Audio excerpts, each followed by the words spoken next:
Hi there, I'm Ian, the Dragonborn Bard, and you're listening to the Dragonborn Industries Starfinder podcast, where this week we are taking a break from our regular broadcast to bring you a 2E playtest one-shot special. This is It Came From The Vast, with special guests Band of Badgers, Jack, who normally plays Kazumbra, and Luke, who is new to the table. So sit back and enjoy as we mess up all the rules for Starfinder 2E.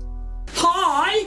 Hello. Hi! We're fucking live for a little extra slot in the week. Little dip into some Starfinder 2E, which is kind of fun. We've mastered the new system.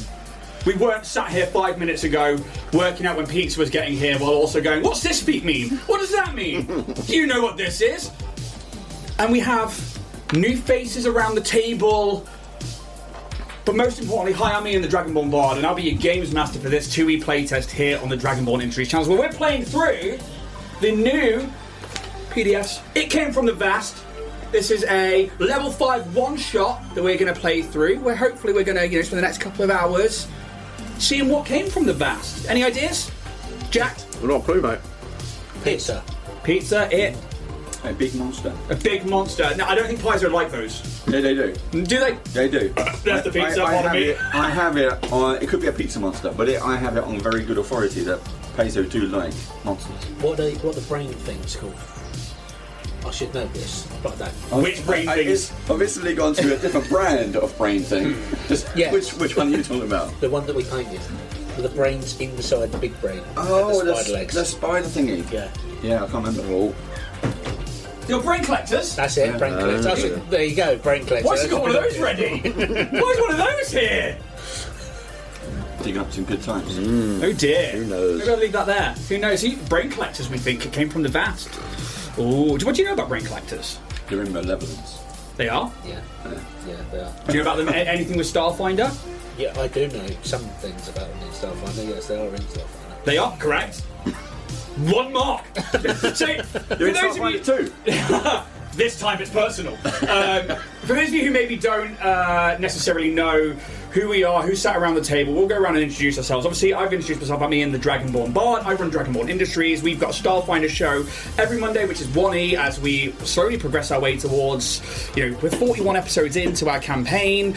And we've got one of our other players that's here tonight. Do you want to introduce yourself? My name's Jack. I play Kazumbra in our Starfinder 1E sessions. But not tonight. Not tonight. Who are you playing tonight? I will be playing a character called Chuk, who is a level 5 mystic. Sharon. Sharon, indeed. Who was in your episode last night? That was Chiskisk. Just kiss. Oh, okay. Oh, we'll get to demerit. You lose a mark. How dare you? I know, of all the people who's run right? Starfinder in the past gets that wrong. One of the most beloved NPCs of the Dead Sons campaign from 1E. And we've got Luke. Hello. Who's Luke? I am Luke. Tamsin, one of the other players in the regular game. I'm her partner. I have never played Starfinder before. I have played Pathfinder 1E about 8-9 years ago, so yeah, forgive me if I am very rusty. So I think that we're not going to say forgive me, because I will just give them your home address. That's absolutely fine. That's one of the main If you things have that an we do issue with here. me being rusty, fuck you.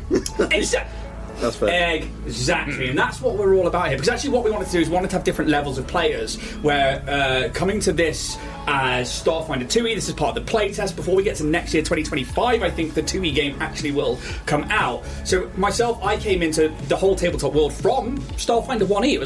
It was my gateway drug. I adored it. Jack is a big fan of D&D and came to it from that, and then we played Starfinder together, and we ended up playing homebrews together, and then doing all of this together, really. Yeah. Luke, I know you've played a lot of Pathfinder in the past. You've done the odd bit of RPGs and the odd bit of D&D here and there.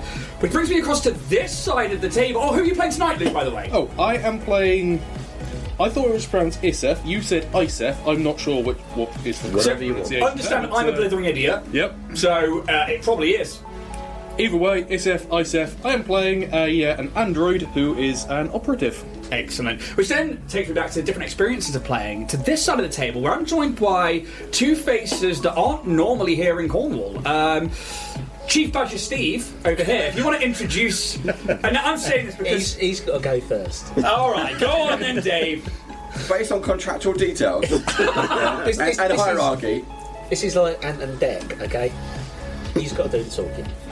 There is that as well. Ant goes first. Ant goes first. Declan does. But anyway, so I'm Dave. That's Steve. We are Bandit Badgers. We are on tour, part of our UK tour at the moment, and we thought we'd pop in on Cornwall. And here we are. Let's. So let's we'll get on and do this. But so we do loads of other stuff. We do all kinds of stuff. We support other streamers and other teams and all kinds of things like that. Which is how we know Ian, and we've been doing stuff over the past few years with Ian because we love Ian so much. We thought we'd come down, give him a big hug. How's it doing it like at the moment? It's like a. It's not just that though. It's like it's like all kinds of shapes. There's like new. Is this down with the kids kind of symbol thing or what? I don't know. I don't know, but like they're like doing new things where it's like I don't know. I kind of. That's what I saw. Was Let's that, not even try. Yeah. I'm not sure what they're doing with their hands. I mean, but it's all kind of good. It's all good. But one thing we did bring down is I've got your little present. Starfinder theme, which is like on topic, really. Nice. So there you go. Thank you very much. These are like the hug box. They are the hug box. So. You guys haven't come across these yet. No, we haven't. They do exactly what they say on the jar. That sounds good. That famous saying I just got right. They are incapacitating droids. They are really, really cool. And they will hug you to death. basically, I see them as like Baymax. Yeah. But they're just like, stop! And they're just like... smother you. Yeah, exactly. That's really sweet. Thank you very much for that. Always thinking of you. Oh, well, you're only human. Exactly. But I'm going to... Steve isn't. Steve is not. Steve is an absolute machine for anything sci-fi because Dave normally runs the fantasy side of things with Band of Badgers, and Steve has run Starfinder on the Band of Badgers channel and has been prevalent in a lot of the Starfinder stuff that's been going on there with the reviews. And, you know, let's talk about some mistakes you made earlier. What mistakes did I make earlier? Just today guess. or just in general? So is this supposed to be a cathartic part of the episode? Yeah, this is an intervention. We're here for you. You know, we brought you down here away from the stresses of life to talk about Starfinder 2e and how you need it in your life. Yeah, I don't. Yeah, because let's face it, 1e is complicated. Yeah.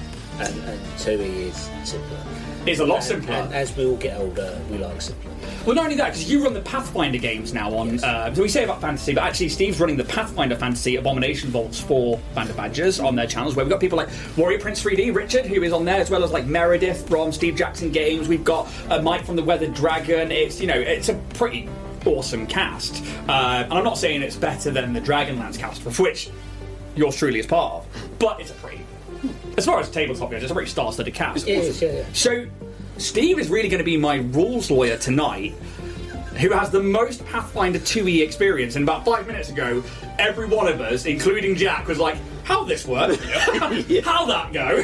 And Steve's there flipping through the player core rulebook. I realise I'm still wearing shoes. But I think that between us, we should have different levels of experience with gaming, with Starfinder, with Pathfinder, with D&D, that I think we're going to be just fine. And for any GMs out there who are maybe looking to run It Came From the Vast, I probably started reading this at the start of the week, maybe like, sorry, the back end of last week, so Thursday, Friday, to prep for this. Everything that you need, I think, is in here.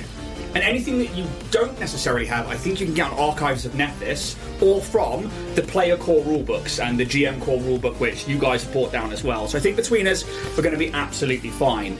As for the rest of it, I guess it's a case of just going in. And we haven't actually talked about who you guys are playing. I am going to be playing Obo. Obadiah. Obadiah. She is a wonderful character, full of love and hugs. But she is the meat, the muscle, the heart of this team, hopefully. And I'm not one for doing voices, but I'm going to give it a go. Hi. So she will be sounding a lot like this. Oh, I think that's very Obadiah. No, not like that. Not like this. So, don't fuck with Obo. I like it. But That's a good voice. I am playing Dave. Who is new. Who is new, yeah. And I'll talk about why they're new. So I'm going to get this wrong. Patra. Patra, yes. So I'm in Patra. I'm a famous performer who excels at feats of great strength and showing off dance moves. I'm not going to be doing any of that in person. Yes, you fucking are. If you do them right now, I will give you a cred stick.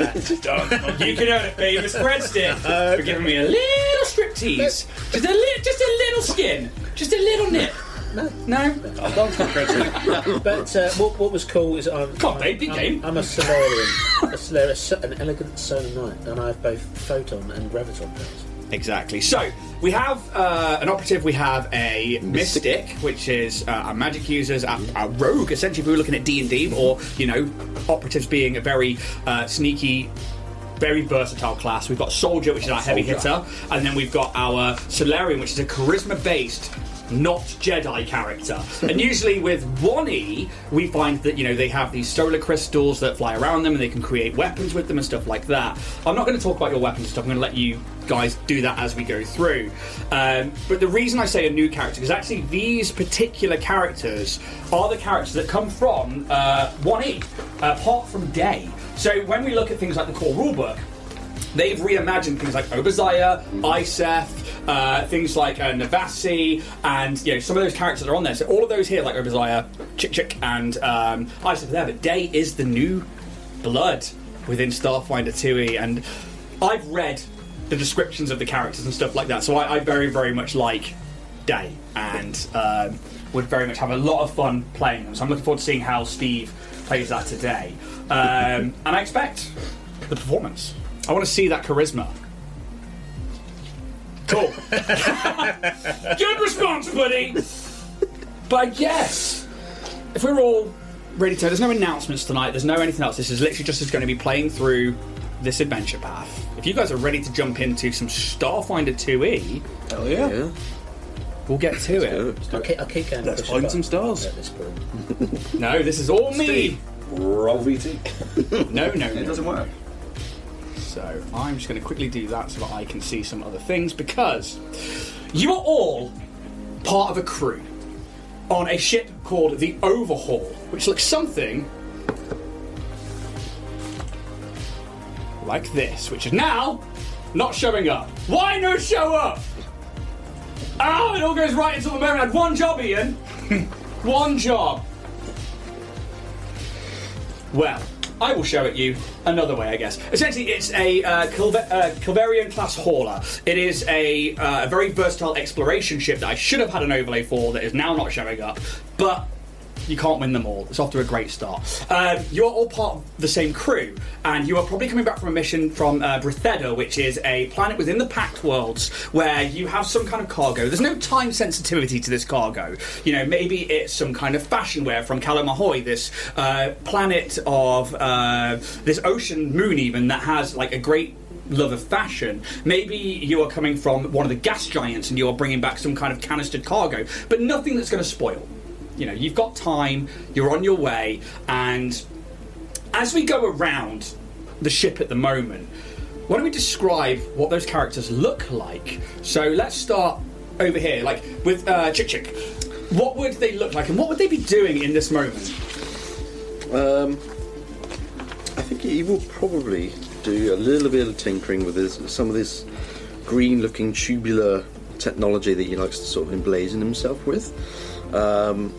But being a Shireen is very bug-like, have his sort of little teeth coming out. His costume is quite angular. A lot of it is quite triangular as well. Got this sort of metal pieces and panels kind of coming off his head as part of his headpiece. I think to one side he'll have his weapon, which is currently powered down, but is quite a large-looking axe with quite deadly blades all over it. I think he'd maybe just sort of muttering to himself a little bit, just going, yes, it's my put that here, and just sort of kind of doing little things on his own. And what would we see over here? Isef is a sort of feminine sort of build, sort of grey bluish sort of skin, black eyes, sort of yellowish glowing pupils. currently just sat in her quarters. She was doing some work on some computer programming that she was just tinkering around with, but that's done for the day. So now she's just relaxing a bit with a nice game of holographic Snake. So Day obviously has nothing to do with the day-to-day running of the ship, because I'm not an engineer, a computerist, or a pilot. I'm just the face of the crew and probably set up contracts. Almost the captain of the vessel. Yeah, I guess I am. And these are my minions. So at this very moment, I'm probably live streaming to all of my immediate fans and followers. So I'm a bit of a fitness freak. So I'm there doing an influencer fitness video at the moment, showing off some of my impressive physique. Probably doing some anti-gravity lunges and stuff like that. Anti-gravity lunges. I hear they're really hard. They're really hard. They're intense. Description-wise, I am a cat on two legs with boots, and I have a robotic arm. My right arm is a gold robotic arm, and I sport a pair of ruby red tactical shades. Aviators. Yeah. Tactical aviators. Yeah.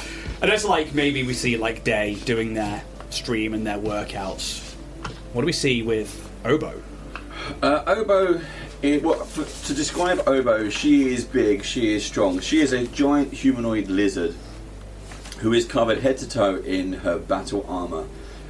Most people behind her back call her the battle turtle, but she doesn't like that, so you don't say it to her face. But over her shoulder, she's ticked off. She's got these notches scratched into her armour of all the spaceships she's killed. And not only that, she's run out of room on her shoulder. She's now doing it onto her gun. She has a massive machine gun. Yeah. And when she's not using that, she's currently polishing her doshka, which is her melee weapon. So if you get too close, she will take you down. She will chop you in half with that. I do love that they kept the doshka on. Doshka, yeah. I love iconic weapon. Yeah. But she's a big bear, really. She's a big, huggable, lovable bear. She protects everyone else that she loves, and I think she's just quietly sitting in a corner. It's weird because when you're doing your stuff around the ship, she's just kind of cleaning her weapons and making sure that everything's shipshape around her. But every now and then you hear this because she just laughs to herself every now and then, quite menacingly, and you hear it echo around the ship. And for some reason, for you lot, her family, it's quite reassuring for you. But there you go. I like it. I'm going to quickly show you the overhaul because I think it's one of my favourite Starship designs, and I'm really annoyed that my overlay decided to not work. But it is this one up here, the red and cream one. So it's a very good-looking sci-fi kind of ship. I really like that it's one of these things that we just expect to see in kind of like sci-fi movies and stuff like that. I think it's very picturesque of that. But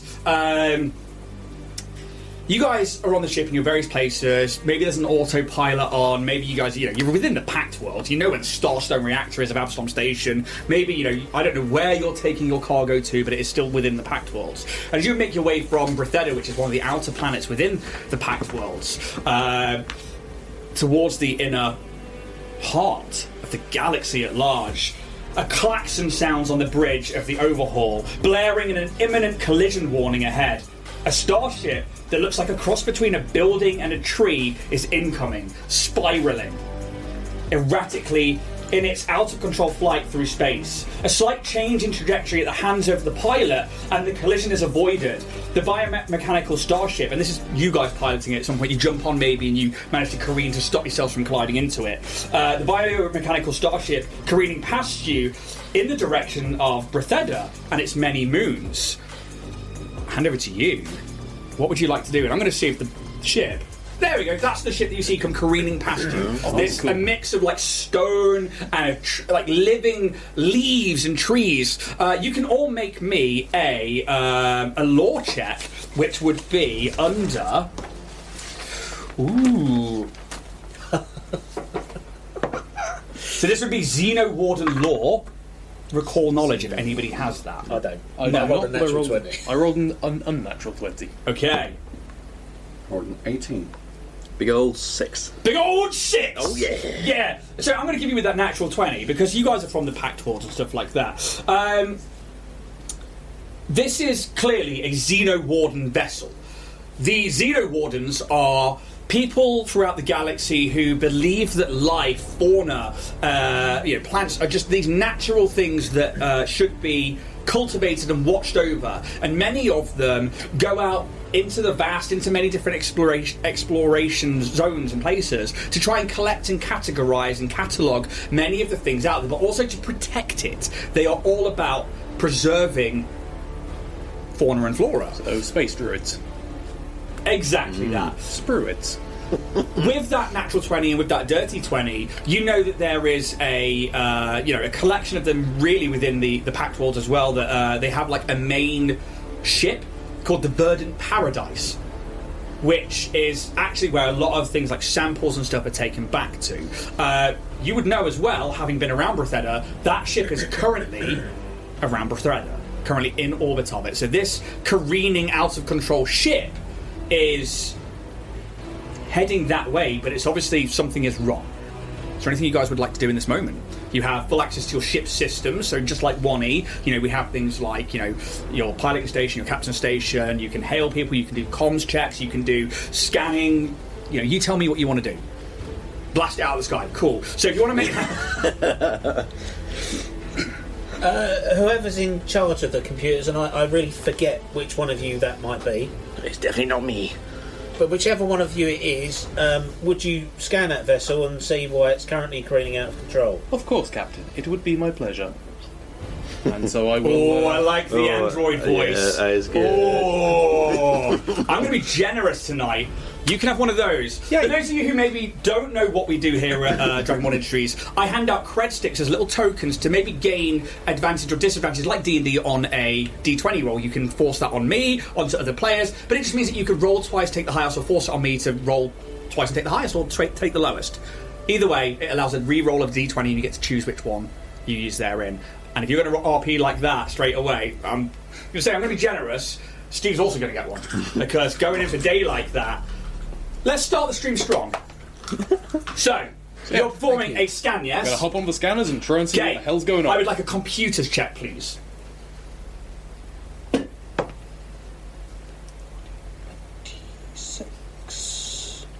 26. Okay, that is a critical success. So, what you find out is that, first of all, this ship is obviously out of control.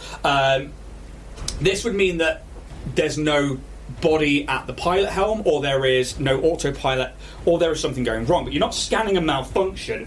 You do scan with your ship that there are multiple creatures on board, dozens of tiny life forms, and a large life form.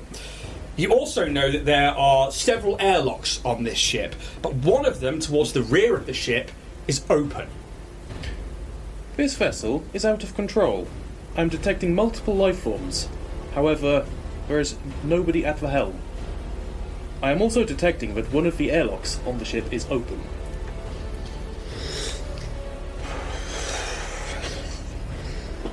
Computer guy. Do you think that you could take remote control of that ship? Do I think that I could take remote control of the ship? You can give me another computers check.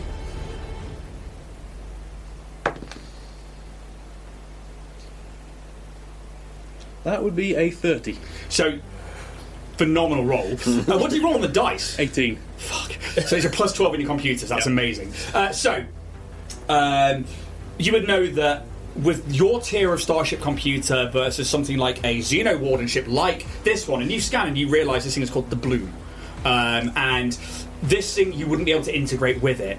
If you want to see what happens or stop this thing from careening out of control, you are going to have to board it. Unfortunately, with the equipment available to me, that would not be possible. We would have to board the vessel to take control.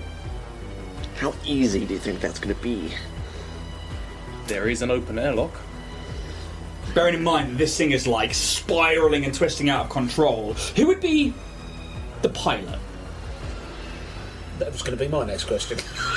Again, definitely not me. I've got plus 13. It's you. And who's got the highest computers? I think also me with 12. Okay, so Isop's clearly here, like, the keystone to the team. You can give me either a piloting check or a computer check to see if you could maybe get your ship to match the autopilot of your ship, to match how this other ship is flying. And if you did that, you think you could line up one of your airlocks with this open airlock and potentially do a spacewalk. I shall attempt to plot a course. 17, 18. And that's another 30 on piloting. Smashing it, absolutely smashing Okay. it. Dragonborn Industries dice, Oh. they're good. Computer guy, you've just been promoted to pilot. Well done. Thank you, sir. I already was the pilot. Okay. That was good on me for having the foresight to put you in that position. Indeed. So, with that, you can tell that you've plotted a course and you've helped program the autopilot, and you are now in perfect sync with the Bloom. You guys all, I presume, are getting ready to do a spacewalk. You've got your environmental protections with your armours and stuff like that. And as you open your airlock, and I imagine that like the overhaul's probably got like a pressurised airlock where you have to go in through one door, wait for that to go, and then open the other one. Give me a perception check from everybody, please.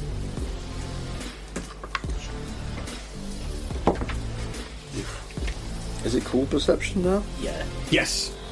Why do I not have it? Yeah, I'm not It's doing about it. 3/4 of the way up the sheet on the right hand side, next to speed. Oh, it's in a different yes. section of the section now. 24. 29. 26. This guy's on his own. She's doing it all. Sorry, so 17 did you say? Yeah.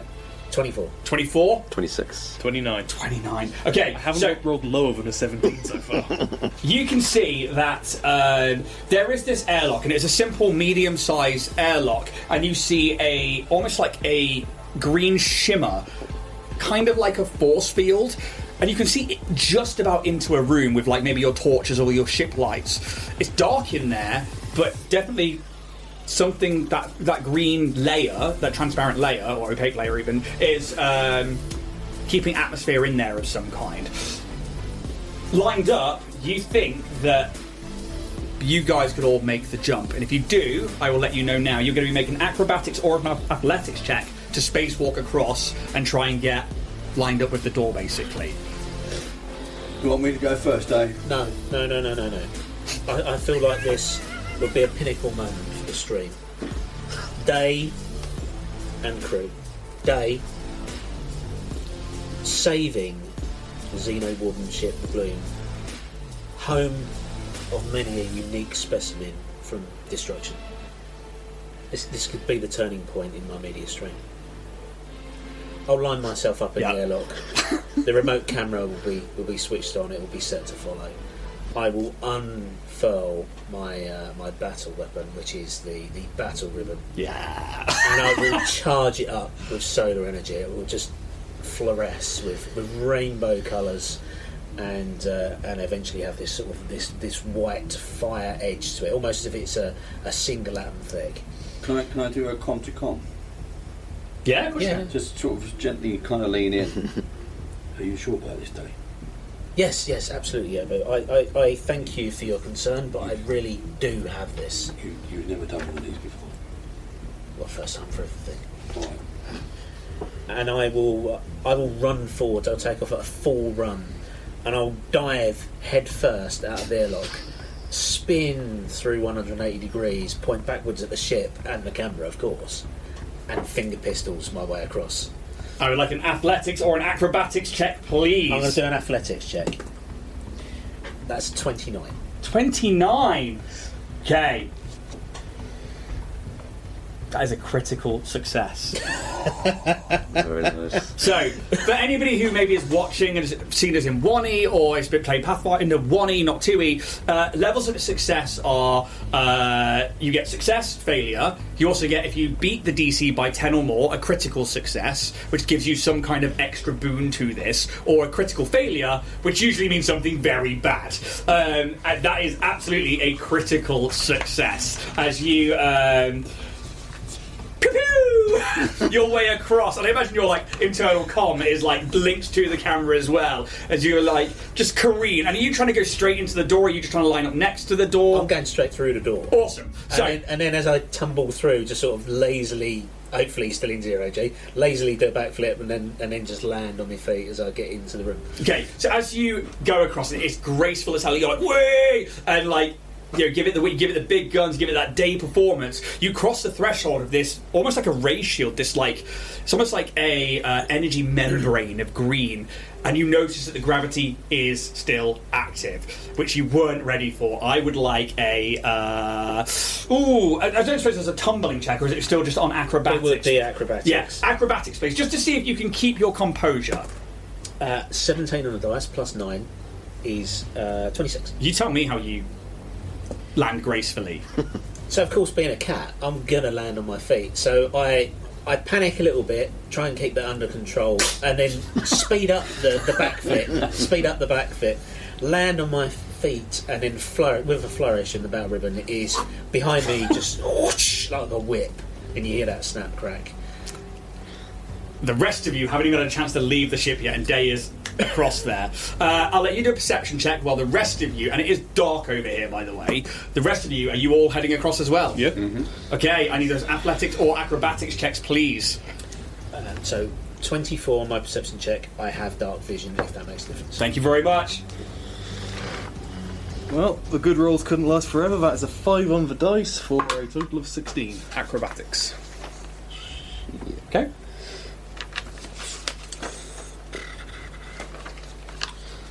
That's an 11 for me. Okay. As he would, Chick Chick would try and get his ultralight wings out, and there's like sort of triangular panels laid over each other to try and sort of give him a bit more propulsion, but maybe it probably doesn't land. But that's a solid 11. Man. I'm going to go last just to make sure I close the door on the way out. Oh, that's not too bad. That's a 23. And you're going last, yeah? I'll close the door, lock it up, and then boost myself off. As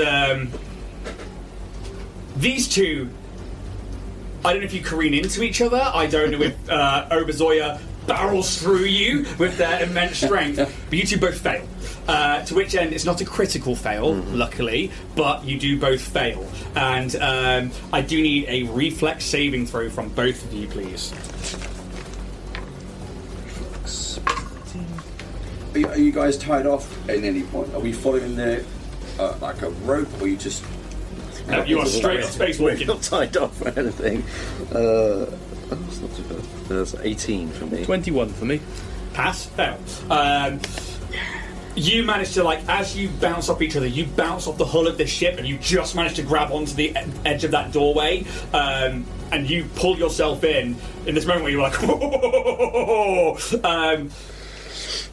As you make your way across, I will give you a reflex save to see if you can grab hold of Chick Chick. Yep. I'll tell you now, the DC is 20. Yeah, 25. Okay, you also go to grab the same door, but Isef's in the way, and you're... and in this moment, I mean, you tell me how it goes. I'm literally, as I see this happening, it's like a kind of a sigh inside my spacesuit. I reach out as I come past, wrap a hand around your ankle, and then I'll just drag you bodily in as we go through the chamber. And once we hit that gravity, you just slap on your back. Now, luckily, with the overhaul being in proximity, if you'd have gone awry, you think that the ship could have come and got you. You could have, like, sent a message to the autopilot and whatnot. However, as these guys begin to plunder their way through the door, Day, you start to look around with dark vision. The airlock door to this laboratory is clearly open, and only a shimmering green aura in the doorway marks the transition from the void of space to the bloom's dark interior. Inside the laboratory is a mess of broken specimen boxes and lab equipment. As you all find your way inside, Jack, could you remove that square of the fog of war? This one? This one closest to me, yep. The airlock door, I'm going to say, is just... You should be able to see it from that side of the table, it's just there. Yep. I will allow you to place your miniatures into that room. Cool.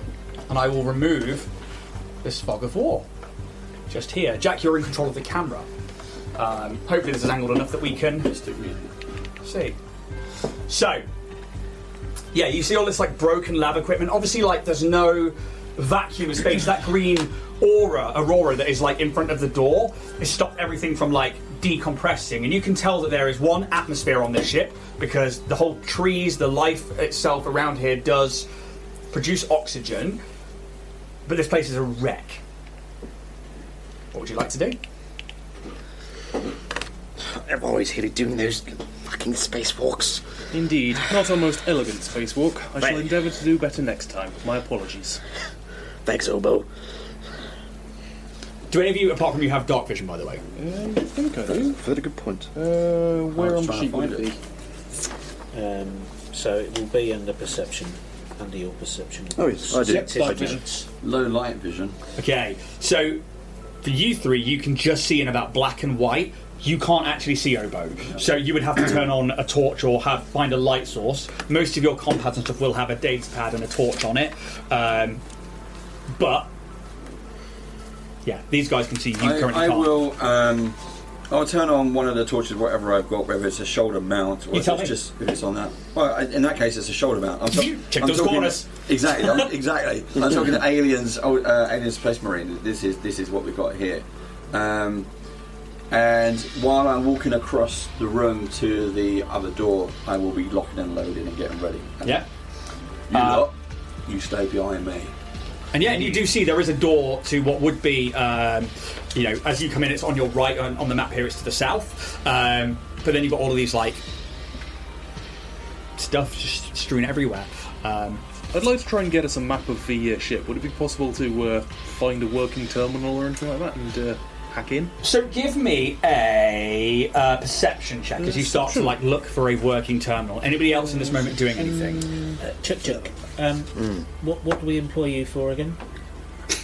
Well, I tend to keep you alive most of the time. Right. Well, this sort of looks like lab equipment and whatnot. Yeah. What's in the boxes, or was in the boxes? I'll go over and have a little look inside these little lab equipment boxes. Perception check from you, but as you are looking around the room for a working terminal, which you don't find, a lot of things are smashed in here, you do start sifting through the debris of this lab, and you find a half-eaten corpse of a crew member still wearing this tattered lab coat, as well as different like tubes that have been like ripped apart. As you start going through the crates, Chick, what did you roll? It's a 30. As you start going through the crates, they're all specimen tubes, and they have all been sundered from the outside, and their contents clearly consumed. Apart from one, which looks like it is broken out from the inside. I think we got some really dangerous specimens of something here. I'm not sure what they are, but... Indeed, we have a body over here. It has been partially eaten. Oh, wonderful. Must be carnivorous, then. Can we tell what sort of creature it is from the remains? You can give me a medicine check or a nature check. I'll do medicine. That is a 25. 25, so it's a regular success.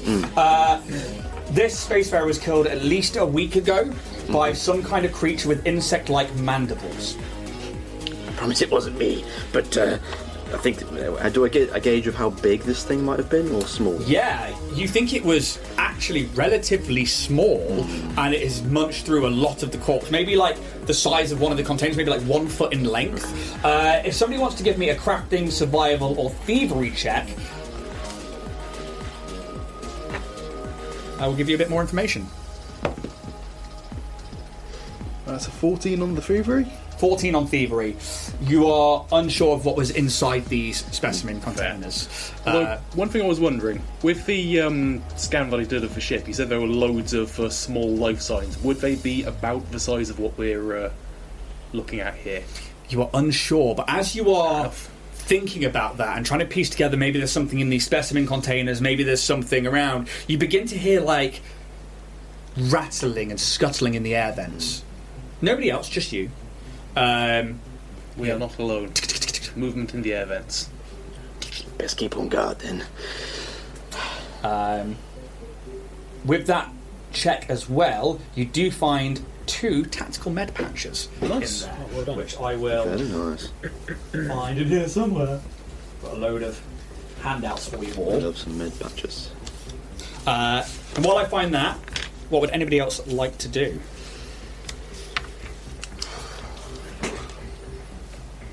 Thank you. So there's no working terminals in this room. No, everything has either been sundered in some way, and it is a laboratory, so it's more like specimens are kept here and looked over. Maybe there are like personal scanners that people had, but a lot of it has like these like gouge marks across it. Any kind of screen seems to have been like bitten from the corner, and then like a cat with a laptop, and then it's obviously like not been edible and left alone. But we can identify that they've been bitten, not clawed. I think with that particular check, Yeah. in it, there could be claw marks, like scrapes and stuff, but there are definitely some bites, some claws, and this body, which you can't even tell what race it was anymore, has been eaten. So I'll turn to the camera and I'll say, so the mystery deepens. Creatures are loose, carnivorous insects, have taken this poor spacefarer's life, and the ship, the Bloom, remains in danger.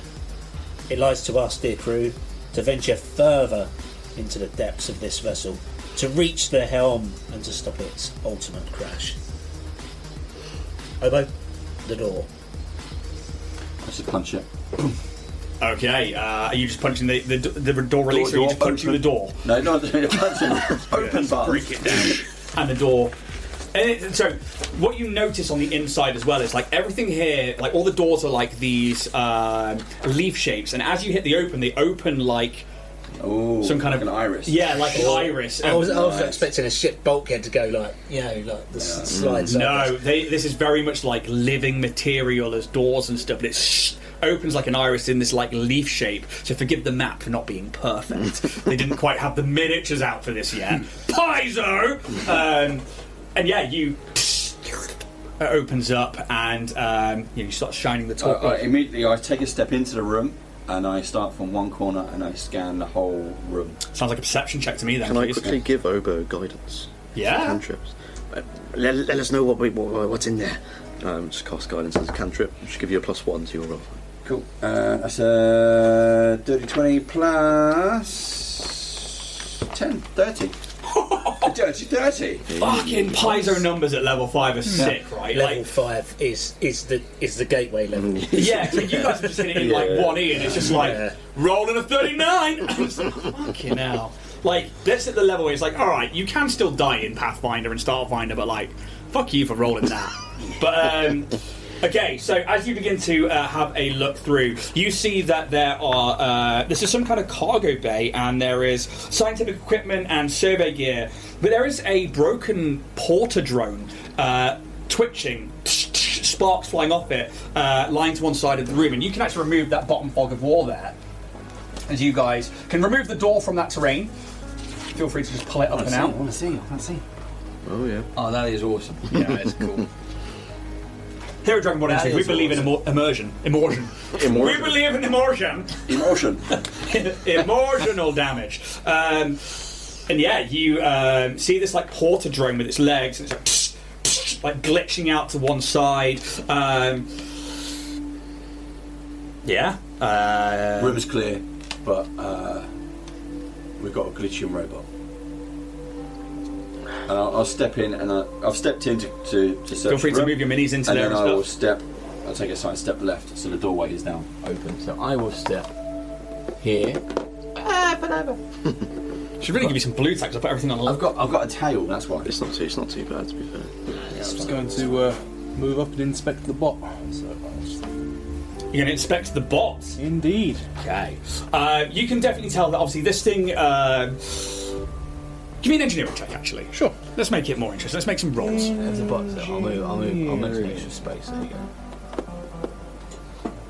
I'm gonna go and search the crates. If the engineering's not there, it's computers, sorry. Alright, computers, cool. Got to remember that 2E's got some different things going on.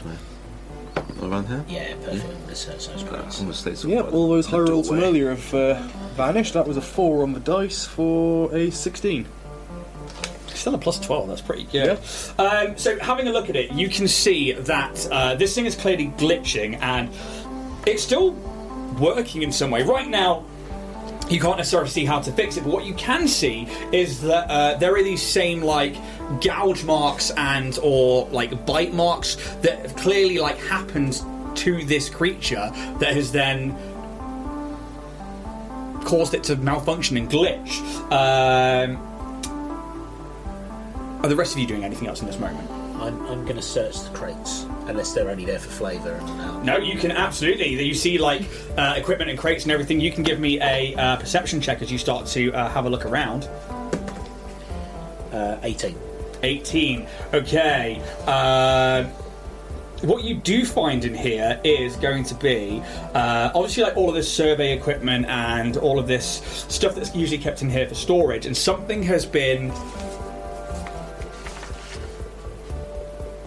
You're not sure if everything's just trying to be wrecked or somebody is just trying to damage as much things as they can. It's like a kid being in here with a bat. They're just going at it with everything. But you do find inside one of the loose crates is an auto grappler and 200 foot of cable line. And Would have been useful earlier. It would have been. It really would help. oh, you just a little bit. You also find an anti-grav harness. Take everything. We might need to get back. Thank you. I believe it is logical to consider this a salvage mission, so... You we think might you as could well repair take that what we drone, can. though, as well? Sorry. In other words, Captain, it's I believe- finders keepers. I believe I may be able to repair this drone. It seems to have been attacked by whatever is infesting this vessel, but it may be recoverable, if you wish. That sounds like a perfect plan, pilot computer guy. And is there any way of accessing its memory core to see what may have attacked it? Once it has been repaired, that is most likely. Make it so. Yes, sir. Computers check, please. And while this is happening, Obo, as you're like searching around the rest of the room, you just hear this crying. This like... Is it coming from a crate or like an air vent or the next room? Give me a perception check. That's a 23 on the computer's check, by the way. Oh, and that 20 plus 10. Natural 20 is a critical success. Critical success. It's like it's coming over your comm. Oh shit. Yeah. So as I'm walking around trying to, like, where is it coming from? I'm going to move myself over to sort of side to the door. So if anything comes through, I'm not standing in front of the door, but I'm standing to the side of the door. And if it's on the comm, I bring up my arm. I've got a data pad on my arm.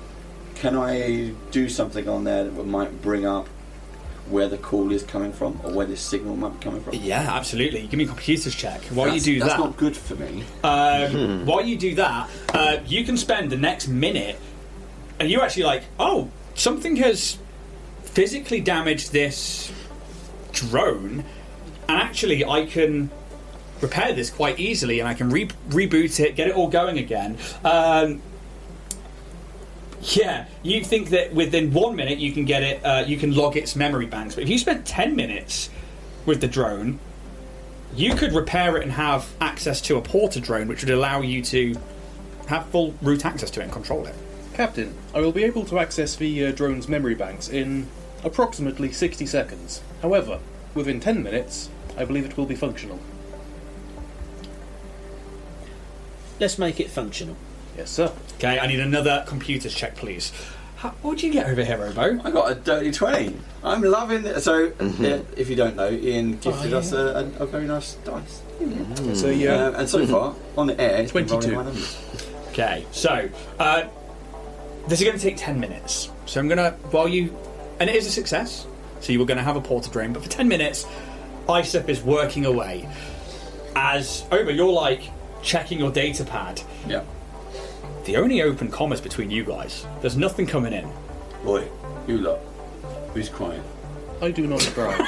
I promise it's not me. I will detect magic, and I want to walk sort of around the sort of perimeter of the room just to see if I get any things going on. Yeah, I mean, give it a. I believe it's 30 foot from me. Yeah. Am I rolling anything? So detect magic, I believe, with 2E. It should say in your spells there whether it's a case that you need to roll a check after it. No, I don't think so. You learn the rank or level of the most powerful magical effects this spell detects as determined by you. You can choose to ignore magic you're fully aware of, such as magic items and such. And I detect illusion magic only if that magic's effect has a lower rank than the rank of the detect magic spell. Okay, you cast the spell. Make sure that you have a spell slot marked off for that one, please. I don't think I've given you a pencil. If you've got your own pencil, fine. If not, there's a pen. Although apparently it's a cantrip, so... Oh, even better! Yeah. Sick. That's fucking awesome. Detect magic as a cantrip. Badass. That's what it says. Yeah, fuck yeah. So that would be heightened as well, but I don't think it changes until... Okay. There is no magic in this room. Okay. I'm not getting anything magical. Maybe someone's trying to tap into communications nearby. Well, according to this thingy, it's coming from one of us. There's no... That's the only open combat. There's no... With that check, there's no incoming signal. Curious.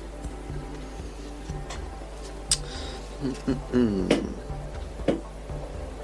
with that as you will. 10 minutes pass, though, and the first thing that you get is access to the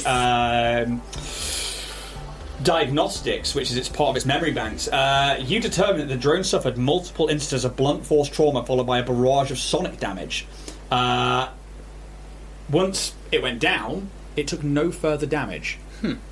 After 10 minutes, you have full control of a porter drone, of which you can control around you. Now, the drone itself... let me double check this.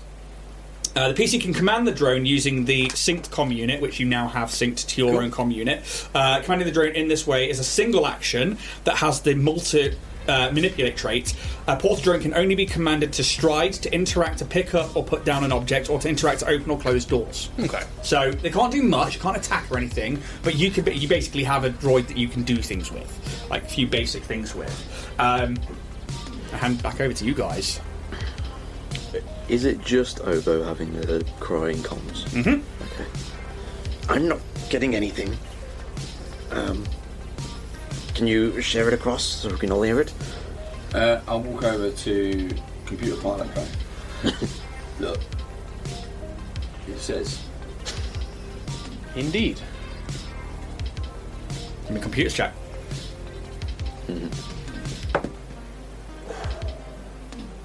Beep, boop, beep. Yes, that is a comm unit. Nat 1. Yeah. There's... Obo's showing you a datapad that's doing nothing out of the ordinary. Are you okay? Do you need any medical assistance? I don't think I'm injured. I was fine outside. I can hear it now. Maybe we'll push on. Maybe it'll get out. I think that's a good idea. Maybe it'll just go away. It does appear... I banged the comm unit a few times on the wall. It does appear that whatever the droid was taken down by does use sonic attacks. This may be connected, so be aware. Sonic, right. Okay then. I've been completely distracted for the last 10 minutes. Yeah. Putting my brand new anti-gravity harness on. Yeah. And practicing with it. Okay. What do they see? So they see me do a couple of tumbles and rolls and then get a bit more confident with it. And I do a couple of wall walks. I activate the anti-grav harness, which reduces gravity to low gravity, and I start to, do the parkour wall walk, and then tumble down and do a roll, and then leap high into the air and slam up the ceiling.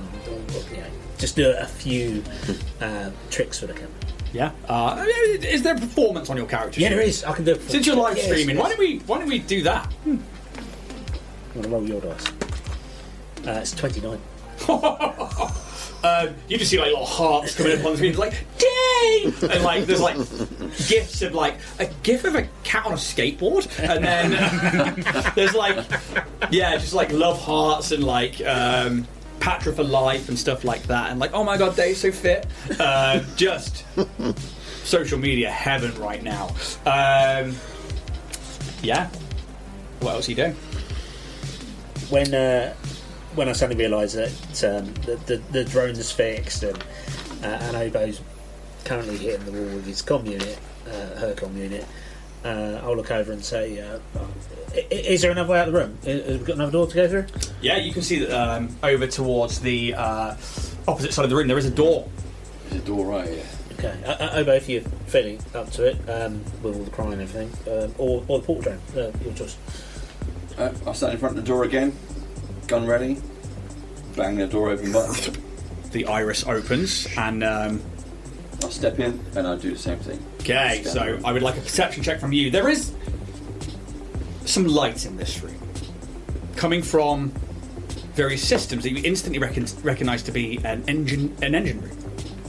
24. 24. Okay, so the Bloom's engine room was clearly once a marvel of biomechanical engineering, containing a high-speed drift engine, 4 sleek workstations with state-of-the-art biomechanical interfaces, and 4 plush chairs grown from the leaf fronds and the flower petals. Now a complete mess.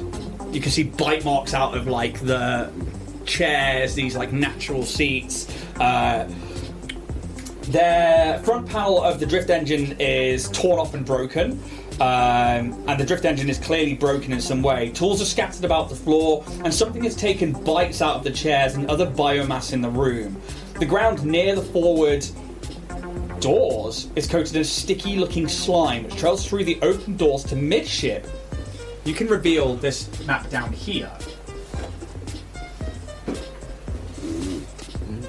And that slime, which trails through the open doors to midship. Through these doors, the midship you can see is coated entirely in a thick layer of slime and pulsing organic masses.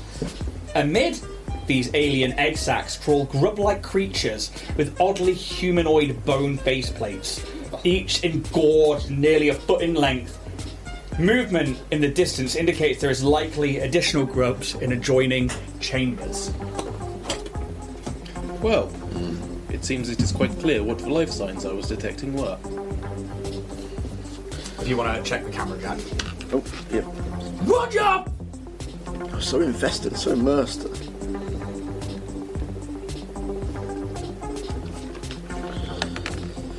So we don't need the drift engine at the moment, do we? Not currently. Is the actual engine working? Or are we in freefall? I mean, if you want to put yourself in that room. Yes, I do. Let's do that. Oh yeah, first. let's Let's just do that there's a first. clip over the door. Is that okay to move it? Yeah, just go over the door. Yeah. It's Alright, they're fair just play. there to show you where those doors are. Yeah, no You've worries. opened it and.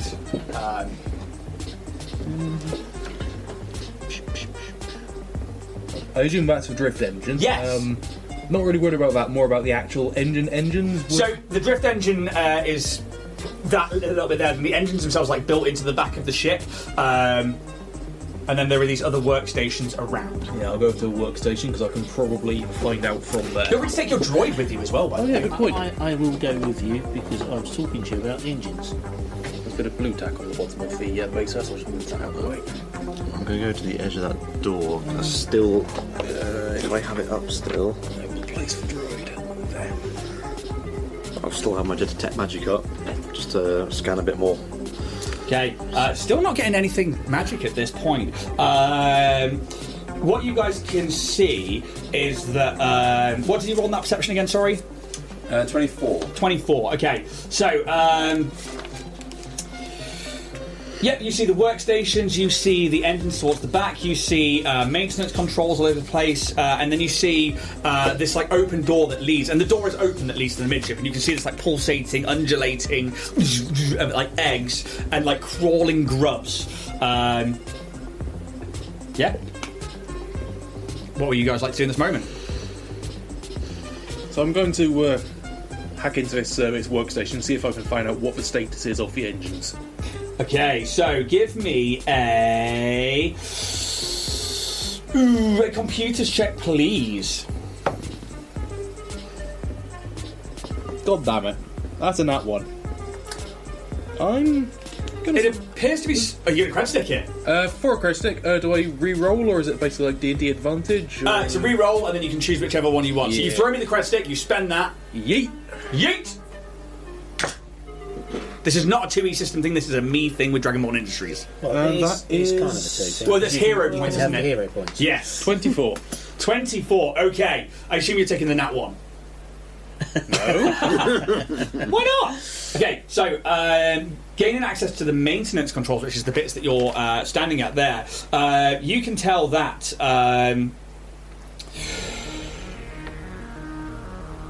the ship's gravity and temperatures, as well as... Oh, sorry, hang on. The ship's gravity and oxygen can't be changed. That seems to be a natural thing that happens within these ships. You could change the temperatures in the ship to go to dangerously cold or dangerously hot. And you could turn the lights on throughout the bloom here, shedding some light on your surroundings, because everything is still quite dark. Obviously the engines in here are lighting things up. You don't think from the maintenance controls, which is the bit you're at, you could access the engines, but you do see that the engines are malfunctioning. And if you were to access a terminal down by the engines and down by the drift engine, that maybe you could have a look at something there, and you would have to do some kind of crafting check maybe to check those ones out. As well with these workstations, you learn that it's current mission of this ship. So within these workstation computers with that particular check, you learn that the captain, who is called Leah Imaz, was the person who was linked to the ship. And most Xeno Warden ships, you have to be bonded with the ship, and it acts to your commands telepathically, essentially. They were the commanding officer, and there were other names there as well, which I don't actually have. But they were collecting samples from different planets around the vast and near space and packed walls and bringing them back for cataloguing. And something recent happened within the packed walls with a planet called Octurn. It hatched. Turns out it wasn't a planet, it was an egg, and a new god was born from it. The wave that came out from it caused what the Xeno Wardens believe to is changes in flora and fauna throughout the known existence, and they are trying to ascertain whether these samples were affected by it or whether or not this is something different. But they had been collecting all of these samples from a planet way off in the vast, and we're on the way back to the verdant paradise around Bethesda for cataloguing. Alright, so I'm going to TLDR fill them in on the ship's mission. Captain, it would appear from this workstation I can turn on the lights. Would you wish me to do this? Yes, please. Beep boop, light on. Okay. Also, we are able to adjust the temperature controls on the ship. We could either make it freezingly cold or boilingly hot. That may damage the creatures currently infesting it, although it may also have adverse effects on any other biological organisms that may be here, including surviving crew members, as well as yourselves. We're all in environmental suits, aren't we? Yes, I think we are. So, Yeah. I think we leave the temperature controls alone. Very for well. now, in case we damage some of the ship systems. We don't really understand much of what goes on here. Indeed. Out of interest, sorry, what was that roll that you had on the computer check? Do you remember? It was 20... I think it was 24. 24. 24, okay, so that would have been a regular success. Cool. Okay, so a bit more about what was going on here. During a routine survey mission to a newly discovered dwarf planet in the vast, currently known by the temporary identifier VDP 32074S, the crew of the Xeno Warden starship Bloom collected a variety of biological and environmental samples. After these samples were secured in the Bloom's laboratories for further study, the Xeno Warden departed, plotting a course through the drift to the Pack Worlds to drop off their samples at the Xeno Warden Ark ship, Verdant Paradise, which serves as a mobile research laboratory and is currently in orbit around Bethesda. The Bloom has 5 crew members, including Captain Leah Imaz, an engineer, a surveyor, and 2 scientists, a botanist, and a zoologist.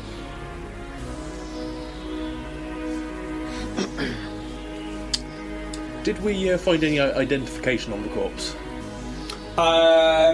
Retrospectively, I will allow a recall knowledge with perception added to it. Okay. Because I didn't check for that before. And that's on me! I am infallible. 18. 18. You would get that this is one of the botanists or zoologists. You're not quite sure. You didn't get like a nameplate or anything like that. They're wearing a lab technician coat. What you do get is that the particular sample container that was actually bursted outwards had sample 62 written onto it. Okay. Isoph. Run. You hear a woman whisper in your ear. And with that, you start to see like these grubs that were like in the other room have started to come through the door, and they're starting to like writhe over each other. I need you all to roll initiative for me, please. So initiative in this one is based off perception, I believe. So it would be perception unless we took another action, like we were sneaking or something like that, and then it would be stealth. Steve, my rules lawyer for this one. So I literally add perception. Yes. Okay.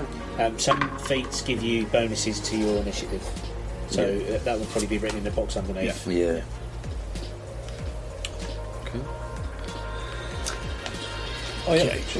On one of mine, quicken processor, I do get +1 to perception for initiative, so that would have been a 23, but that makes it 24. So. Oh, it's good for me. You can get that natural 20 out of the way before we go into come. It wasn't a nat 20. It was an 18 on the dice plus 8 for a 26.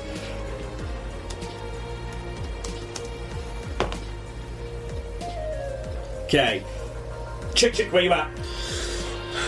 30. 30! 17 plus 11 plus 2 from my special thing. Fuck you. Just give me a chance. Isoph, where you at? 24. 24. That's better. Day. Dirty 20. Dirty 20. Oberzoya. 26. 26. Ooh, what is your perception modifier, please? Me +10. You'll be going at initiative count 27. Okay. Because you have higher initiative than the swarm here. Okay, so you start to see as could you just put that next to lovely. the door on your side of it? Which character is somebody right there? Yeah, there's the droid right there. The droid thing. Okay, they seem to ignore the droid. Who else is there? I'm right next to the door. All of us have an Oberzoya. Yeah, I'm still. So the two closest would be me and Chick. Okay, cool. I think in this moment they are going to straight up see Day there, this bright shining star in their anti-grav harness, as they start, like, you see these like bone face plates begin to like rub together, and then you start to hear this like noise like crickets. It starts getting louder and louder and louder. The swarm emits a chorus of ear-splitting shrieks and screeching, dealing 5d6 sonics damage to creatures in a 10-foot radius. I need a reflex save, please, from anybody within 10 foot. Jesus. Somehow managed to miss my dice tray Alrighty there. then. So a roll at the table. If you miss the dice tray, you can re-roll it in the dice tray. Cool.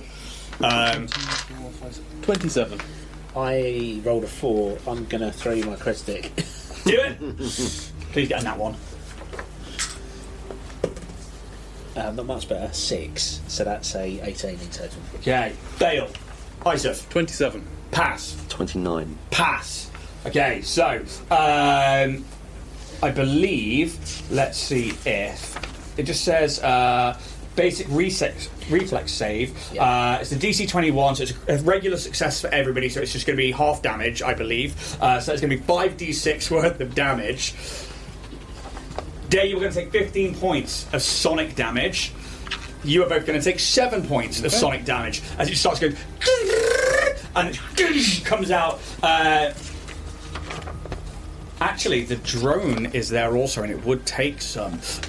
You are controlling it. For the drone. Yes, please. Actually, Isoph's controlling it, so I will let them roll it with your reflex save. With my reflex save. Okay, so that is 13 plus 6. That is 6.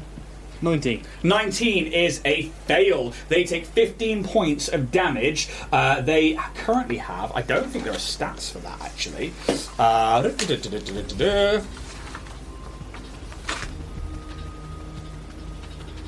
I will be kind and say it has 20 points Okay. of hit. And it was 15 minutes taken, yeah? Yes, because it's going to take the full amount, because 19 is a failure, the DC being 21. That thing is within 10 feet, obviously, because that's the range on your sonic attack. Yeah. Does that have the manipulate trait? No. Right. It is just a straight up, and well done for keeping me honest on that one, it's just a 2-action jobby. Yep. No manipulate trait on that one. However, could you roll me a d4, please? 2. 2. Okay. It can't use that again for 2 more rounds. However, Chick, you're up. Okay. Quick question first of all. The spells, obviously they have like an action, 2-action thing here. Yep. Is there any limit to how many spells I can cast? Or There is it isn't, just no. purely actions? It's purely on your actions. Okay, good to know. Fucking great, right? Right on. Great question, Yep. actually, for learning the system, asking about action economy. I'm going to give you one of those, because I think that is very relevant Thank to you very learning much. 2E. It's not like D&D where you are limited to 1 spell per round. You literally, you have the 3 action points. Mm-hmm. Fucking use them, because I will be using them on you. Okay. Yep. I think the very first thing Chick will do will be to use transfer vitality over today. Yeah. I think I'm going to give you 6 hit points you very much. from my vitality thingamajig. And also your shadow will darken and swell, which means reducing any bright light within 10 foot of you to dim light. This is a form of magical darkness, and you are considered concealed while you're in there. Nice. Excellent. Is it just David's concealed or anybody else in that dim light?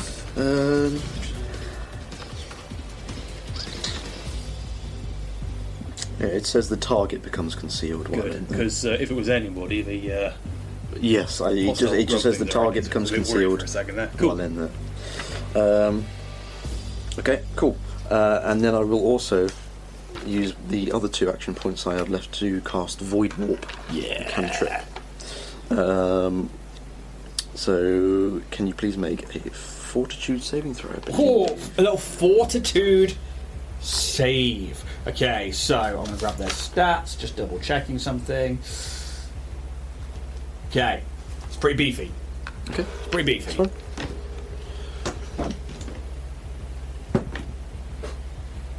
$25. Okay, that beats the DC. DC was 21. Yep. So it's a regular success, so they're going to take half damage. Okay. Yep. So you're going to take. What is that? 3, 7, 10. God, I can't read them. Plus 2. So that is 12, half to 6. Okay, is that area damage or anything like that? And No. what type of damage is it? Void. Void. Okay, cool. 6 points of damage. Okay, how's it look when you cast the spell?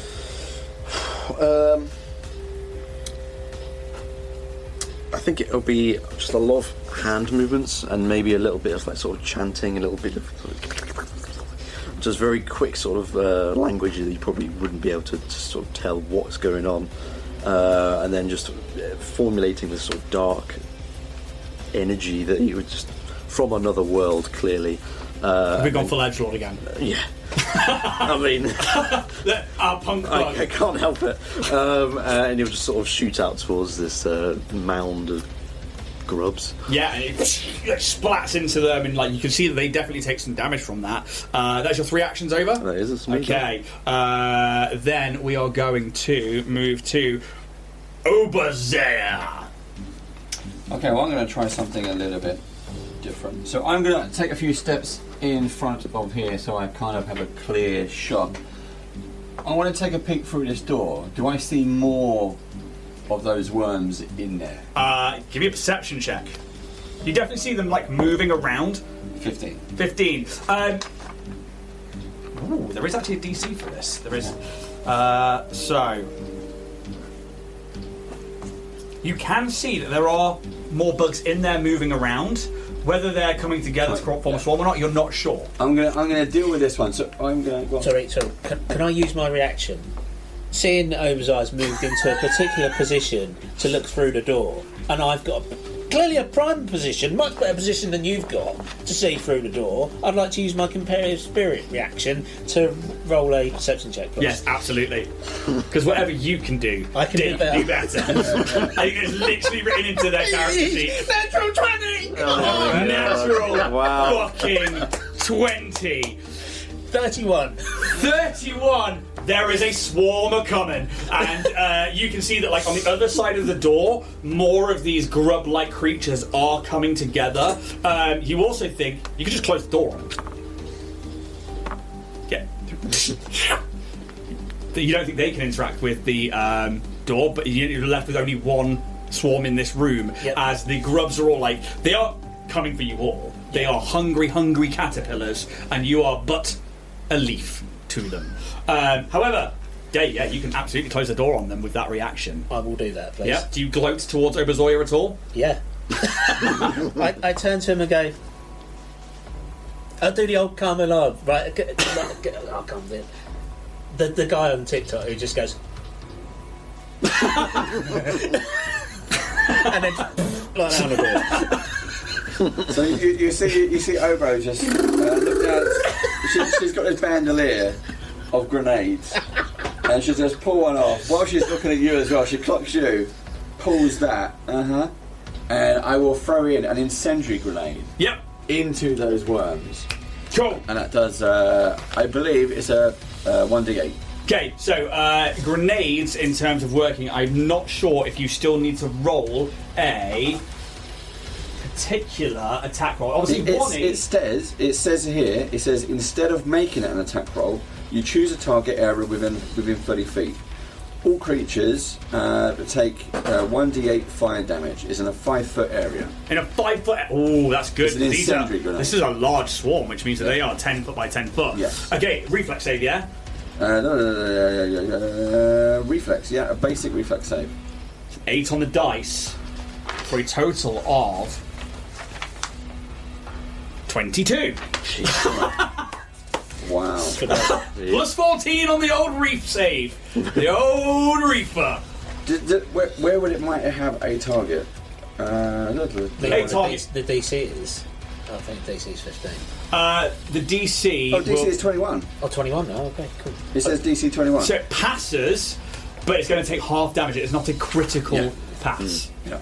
Okay, so... Well, it's only a D8, but it's on fire. D8's better than a D6 on 1E. It's a 4. 4 points of damage, and as it begins to... they take an extra 5 points of damage as they seem to... and squeal and screech. That is 9 on top of that, which is going to be... as several of them, like, burn up, and you see them, like... as a few of them are dropped off the swarm. Like it. You've probably killed just under half of them at this point. But there's still more, like, lolling over each other, just trying to, like... you see these, like, bone humanoid faces, like... and it's like teeth clacking when, like, they're trying to bite at you. I think that was a great move. Oh, let me hand out the cred sticks. It's clearly a one shot, so they don't need to use them in any future sessions. I'm like, fucking have them. Because I really like that. And it's a new mecanic that we got to show off. Yeah. So I'm all for that. And I've still got 2 left. So how many actions did it throw a grenade? I think it's 1. So 1 to actively perceive. Yeah. Let's say 1 to throw a grenade. You still got an action left. I did move. Okay, 3 actions spent. Yeah. As now it is actually the creature's turn. It had its go first, surprising you all. But I am going to come around there and see who is closest, because I really want to... It's me. Is it you, is it? Yeah, either me or Dave. Could you just move... actually, no, I'll just do it from here. I'm just going to move this 5, 10. I'm going to get you both in that swarm. So we're going to say that you're both actually in there. I'm just going to fucking lay you down on top of it. Because it's easy for me to do that, since it's got the distance to engulf you both. As these things just start, like, moving around your feet and then starting to climb up your bodies. As we are going to do swarming bites. We've moved to 1. We're going to do swarming bites. Each enemy in the swarm space takes 2d8 piercing damage, but I need a reflex save from those people in there, please. DC is 21. It's a 17 plus 12. That's is 20. And a 19 for me. So 19, fail. Yep. It's 29. 29, pass, but not a critical success.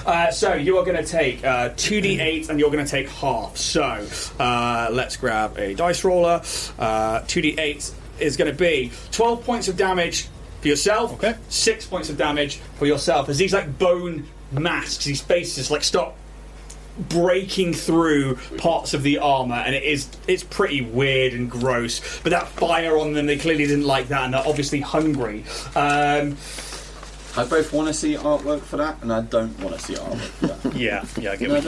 Oh shit, I did it. You did that? Hey! You gotta keep me on check, guys. This is what you're currently fighting. Lovely. Nice. Wonderful. Yay. Munching them off. Thank you for that. Keep me on check. I just burn it. It's a shame I don't have a flamethrower, because I would have used that. It is a real shame you don't have a flamethrower. A real shame. It's almost like the adventure intentionally didn't give you a flamethrower. I know. Maybe. It's a shame. Yeah. Maybe I'll make one. You know, like in Alien, it's like just with the eggs. That's what I see in this point. We do have a bunch of like equipment and supplies back there. We probably could bodge one together. I I can it. fit up. That's what I was saying that. There you go. They do technically have one more. If I take another attack action, and this is based off of, I assume, going to be strength because it's a bite, I take a -5 to No, this? because that wasn't an attack roll. Yeah, we had the to make multi-attack saves. penalty applies only when you make an attack. So I can do that again. Yes. Just have a reflex save from you both, please. Yep. Since it's just a single action and they get all 3. Unless there's something on there that says Once you per can only use it turn. once per And turn. It does not say that. That's going to be another fail on my end with a 5, 6, 18. What was the DC? 21. I think, so. I rolled 21. Okay, pass, you're going to take 4 points of piercing damage. You are going to take 8 points of piercing damage as they are just like trying to like latch into you. Next up on the initiative tracker, Isef, you are being swarmed, buddy. Yeah, I'm going to get the heck out of this pile of worms.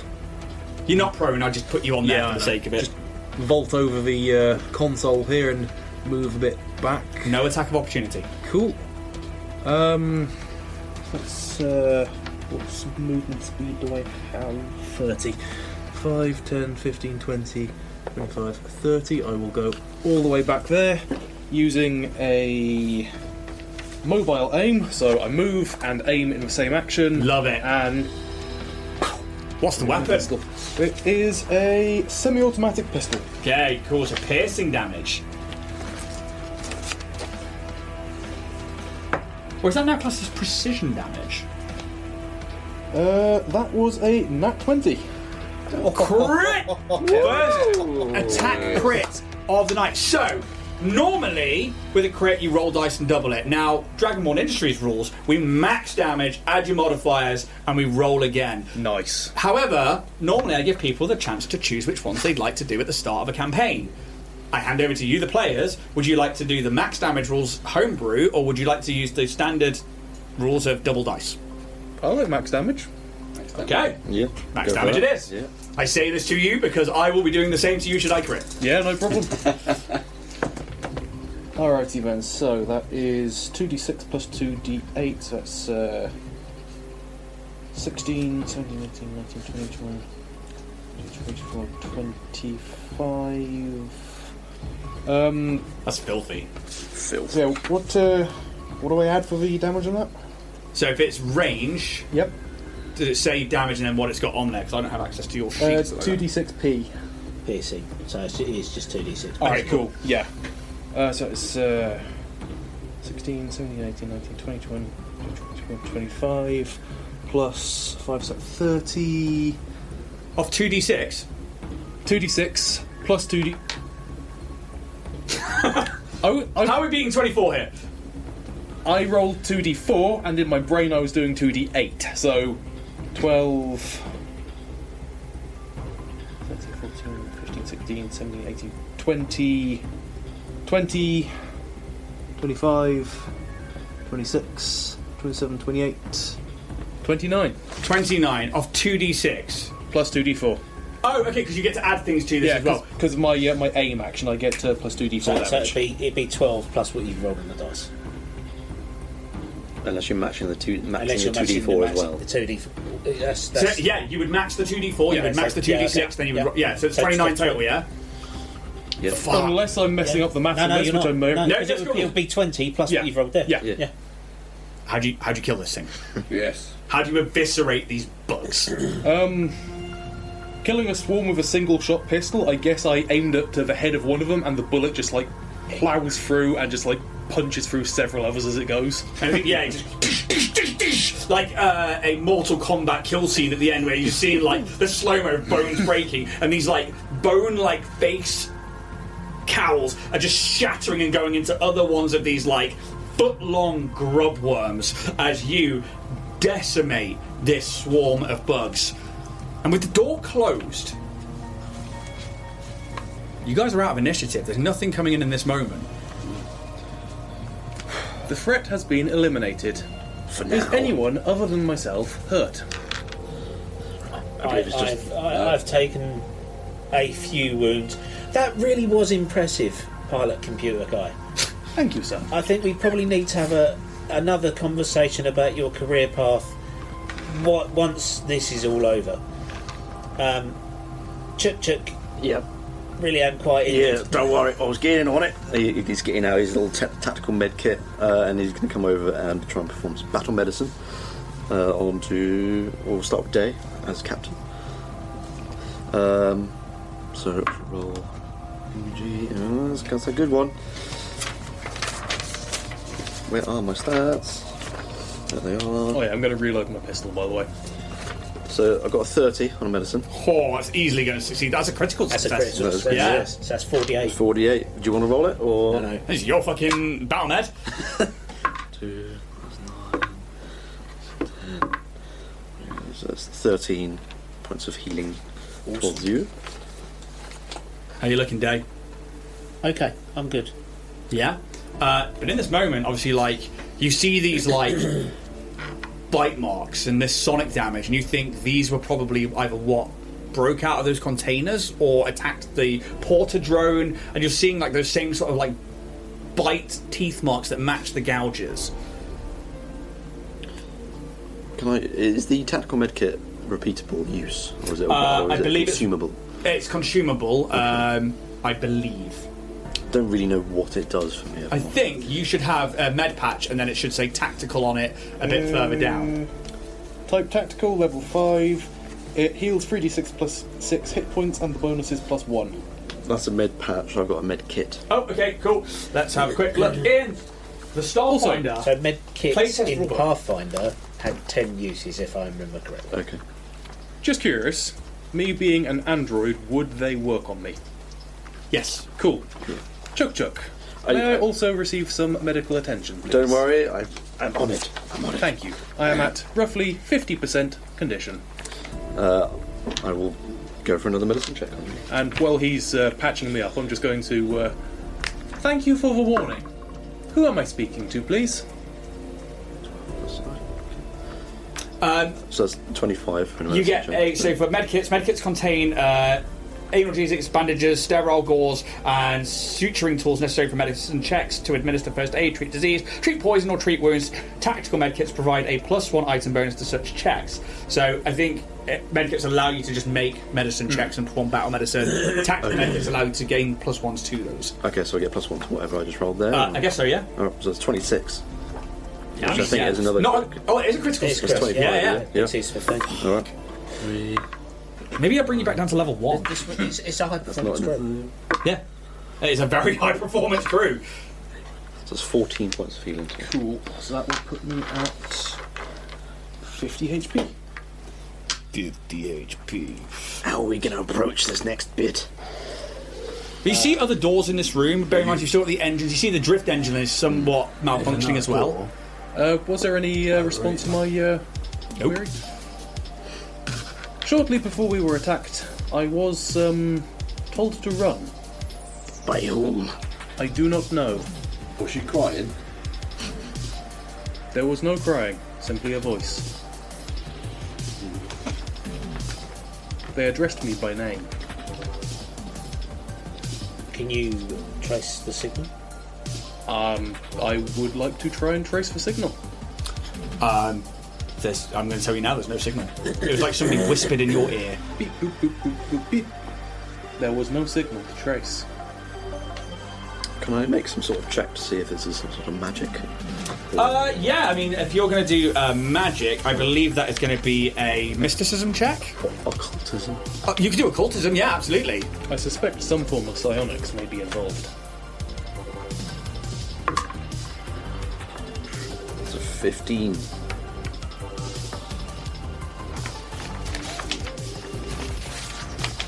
Let me just consult the guide while I sit there.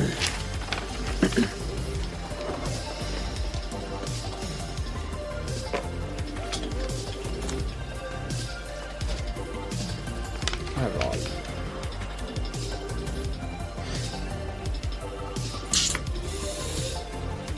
You're unsure.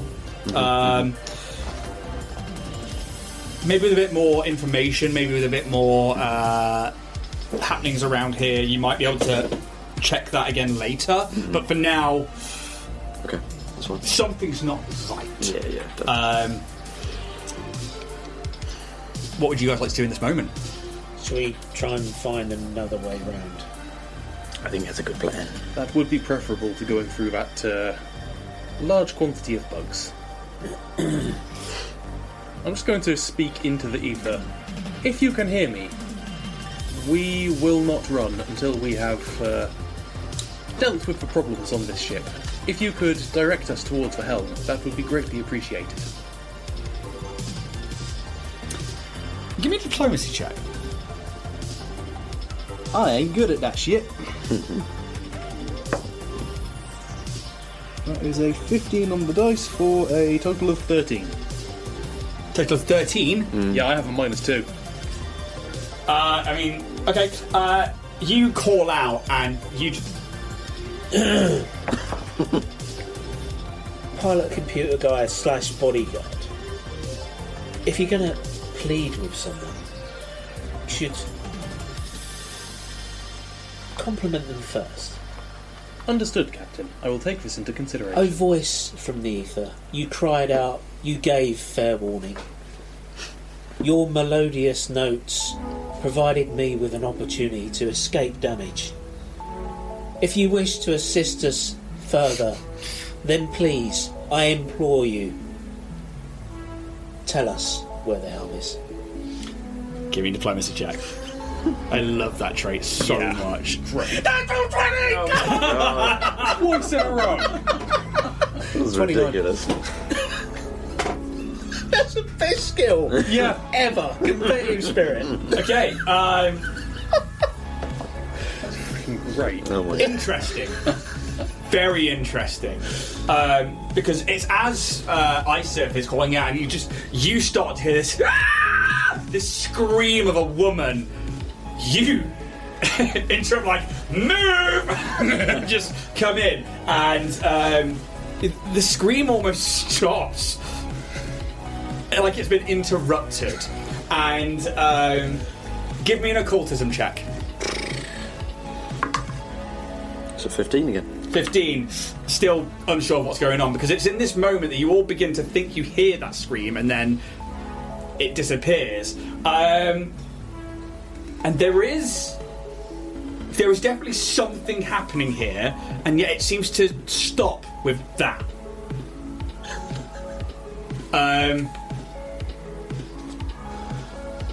Trying to work out how to play this now, because that's impressive. I think as it settles down, you turn around in this engine room, like you were looking at like the door where the grubs were coming in from, and you turn around and look at each other when this like scream stops, and you just see like the figure of a woman stood by a door just down near where Oberzoya is. This Lashunta woman, and she looks at you and then just passes through the wall. Are my optical sensors malfunctioning, or did anybody else see that? I think it's fate's way of telling us that we should go that way. Your query was indeed responded to. I mean, Johnny. you literally see this woman. Me. Now give me an occultism check. Funny enough, I'm horrible at this. Really? Everybody can also give me an occultism check if they want to. What's the 18. 18. Yeah. Definitely something Also 18. something supernatural going on here. 11. 11. But yeah, you see this Lashunta woman just phase through this wall and go another way. I think we should follow. I agree. I'm not going through that way, that's for sure.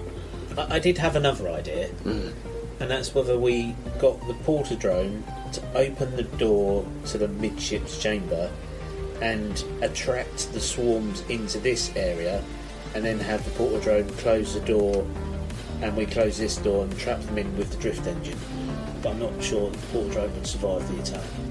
It is unlikely it would, and also, if we were to require to come back here, then we would have to fight a room full of angry bugs. It would block our escape. That's a good point. But there were other airlocks, right? Indeed. So we don't have to go back out. Well, that's where the We ship are in is. sync with this one. Love this voice, by the way.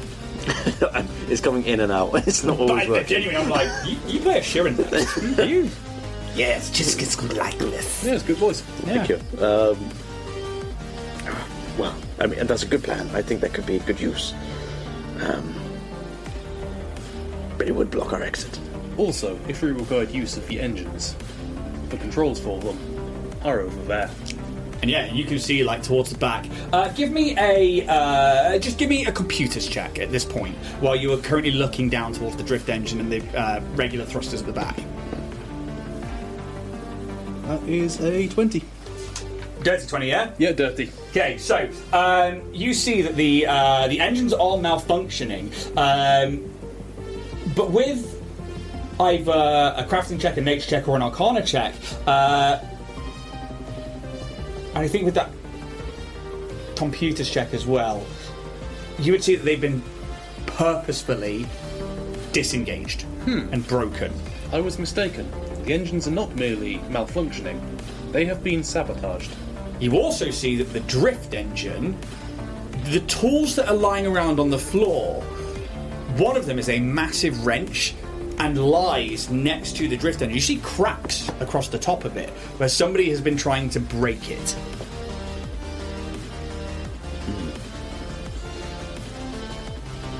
I know nothing of this. Anyone else? This ship was heading back to Bethesda. Maybe somebody intentionally sabotaged the engines to stop it from reaching its destination. If there was a containment breach on these sample pods, and these dangerous creatures have infested the ship, it could be the crew trying to prevent the spread of the infestation to their surrounding world and other vessels. Give me have you got Xeno Warden lore? Nope. Okay. I say we go through that door, the side door. Yes. Agreed. I'm already here. Although, before we do, can I get a map of the ship from one of these consoles? You can get a diagnostic readout, and it will give you a list of the rooms, but it won't give you a map. Yeah. I think that's a fantastic question, but I don't want to reveal anything Absolutely to you. legit. Just the GM That's saying good no, enough. but I like the question, and I will reward it. Yeah. You know that this particular ship is it's another Explorer class vessel, just like the Overhaul. It's not too dissimilar in size. You know that there is a total of around 11 rooms. It has a port specimen lab, which you think you came in through, a port cargo bay, a starboard cargo bay and a starboard specimen lab, an engine room, a midship low to moderate 5 area, which is probably the area that you've just closed off. You imagine there are crew quarters on either side of that. There is a galley, a washroom, there's going to be a captain's quarters and a bridge. So I let these guys know what the general layout that I expect that to be. And I think with the meta knowledge of having a look at this map here, you can just about work out where everything's going to be. Yeah. Should we go to the start of the cargo bay? Indeed. Sounds good. Obo, you're up. Again, get the gun ready. Light is on. Obo, Bang the door open. would it not be wise to have the droid open the door so that you can already be covering it with your weapon? No. Very well. Step in. Love it. Okay, you can remove the bottom fog of war down there, Jack, if you want to make sure the camera is on. Yeah. And you can give me a perception check as you head into the starboard cargo bay. 21. 21. Okay. Obviously, this ethereal shunter moved through this bulkhead wall, this door, into this area of the ship. You don't see them in there. You've activated the lights in here now as well, so there's light throughout the ship, and you no longer need the torch, you no longer need to rely on your dark vision. You start to see all the colours of the green and the browns and the stonework and everything that makes up this ship. Whoa! Oh, I was like, what is going on there? It's like, that is a lot of nature going on. It's like, wow!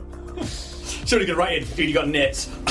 Just you like put me spotting them a somewhere mile in away. that Close to the shores. That's the Just don't stand up. It's the easiest way to check if you're going bald. Oh, hello. I do love the autofocus on that camera. Osbot, if you want to sponsor us, I won't say no. Okay. Yeah, it seems like a clear room. Once more, you see there are a few crates. There's a few fuel canisters of sorts in here. When you say fuel canisters, what sort of kind of fuel are we talking about here? Flammable. that's what I'm Why thinking. don't you? I mean, are you searching the room rather than just looking around and covering corners? Everybody, give me a perception check. Let's do a full let's loot the fuck out of this ship. 28. 28. Perception. 28 for me as well. 22. Nice. 23.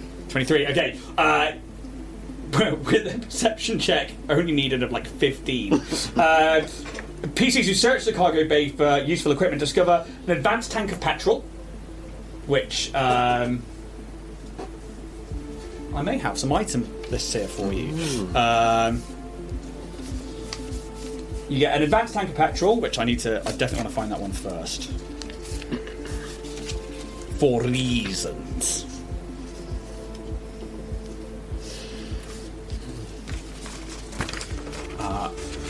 Let's put that there for the moment.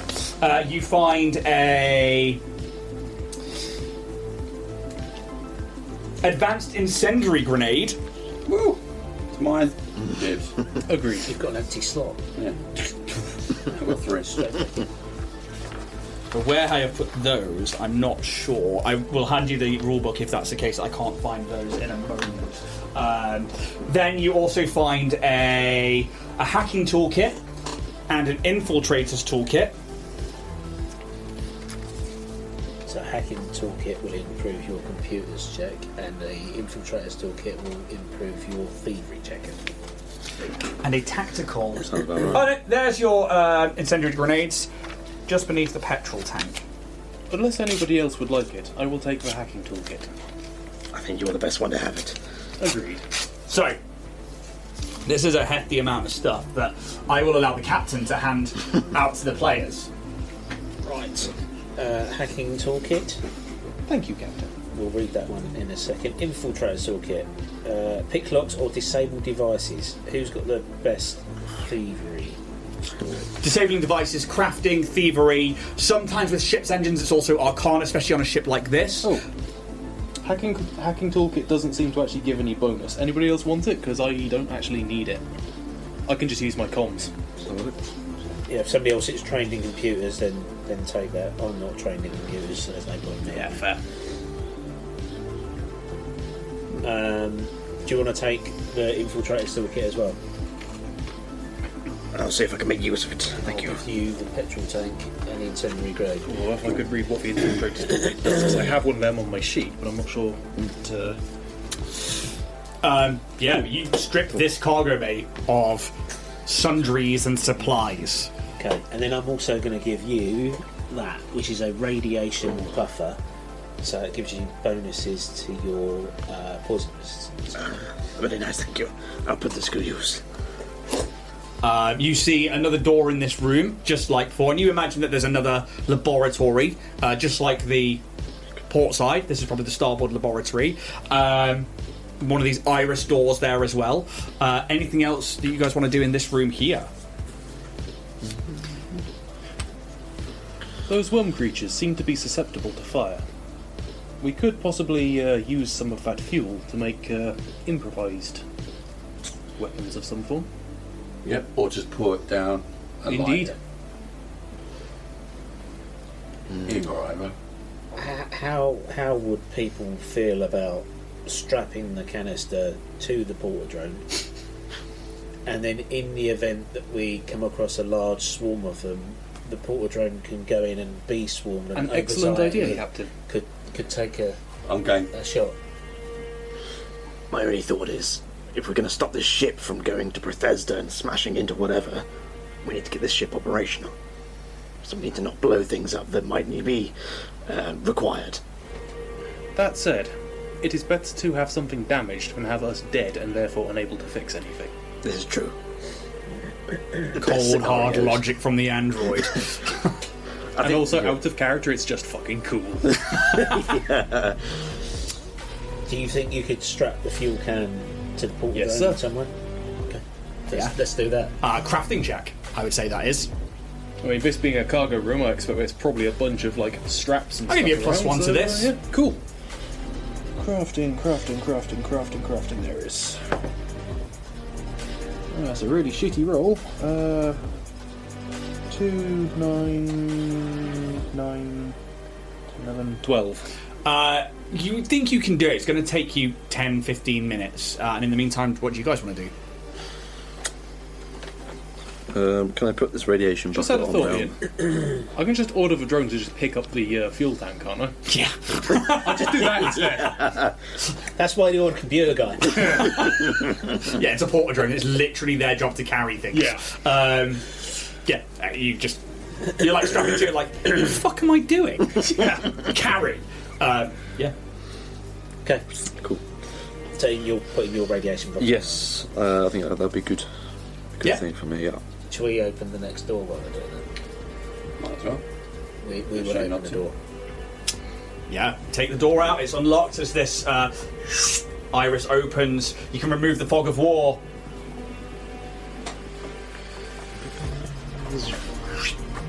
You find the starboard laboratory. Much like the port specimen lab, this laboratory is a mess of debris and broken specimen containers. Each of these containers just like spewed across the floor. I'll step in because I'm just opening the door. Yeah. Quick to the side. Oh, we'll go that way. So everything is pretty much just smashed here, yeah? Yeah, there's loads of like detritus and debris across the floor. So if you want to like, you see all these sample containers, everything been like pulled out of crates and stuff like that, and pulled out of like the lab reading equipment. But if you want to anybody wants to give a perception check to search this room, Yeah, I will. feel free to do such things. Yep, I will do. 19, sorry. 19. 19, 25. 25, 16. 16. 25, yeah? Yeah. Who mentioned a flamethrower earlier? First. Who said Not me. it's a shame we don't have a I flamethrower? said it's a shame we don't have a flamethrower. You can have a cred stick, Oh. and you find a flamethrower Oh, right. discarded and empty on the floor. Nice. To the bottom corner of the room there. As, yeah, there is a flamethrower. Would the flamethrower just take the fuel we've picked up, or would it actually Yes, require- absolutely. It takes an advanced petrol tank of 40 rounds. And there should be stats for a flamethrower on there. Yeah. It's also an area effect. So it's 2 actions Cool. to basically activate a 15-foot cone of fire. Nice. To basically go and just... Yeah, it's 2 usage per... Well, 2 ammo per usage. But you found a flamethrower. Awesome. Elbow, I think I found something where you might like. Are you sure? Probably better to have like more than one big gun. I suppose, yeah. Well, you're going to run out of grenades eventually, aren't you? Yeah, but then you can just point and shoot. I love this Cockney curious now, haven't you? Come on, that's it. While they were searching for lab, can I have been just trying to repair the drone a bit? Because it did take some damage. Yeah, give me a crafting check. Cool.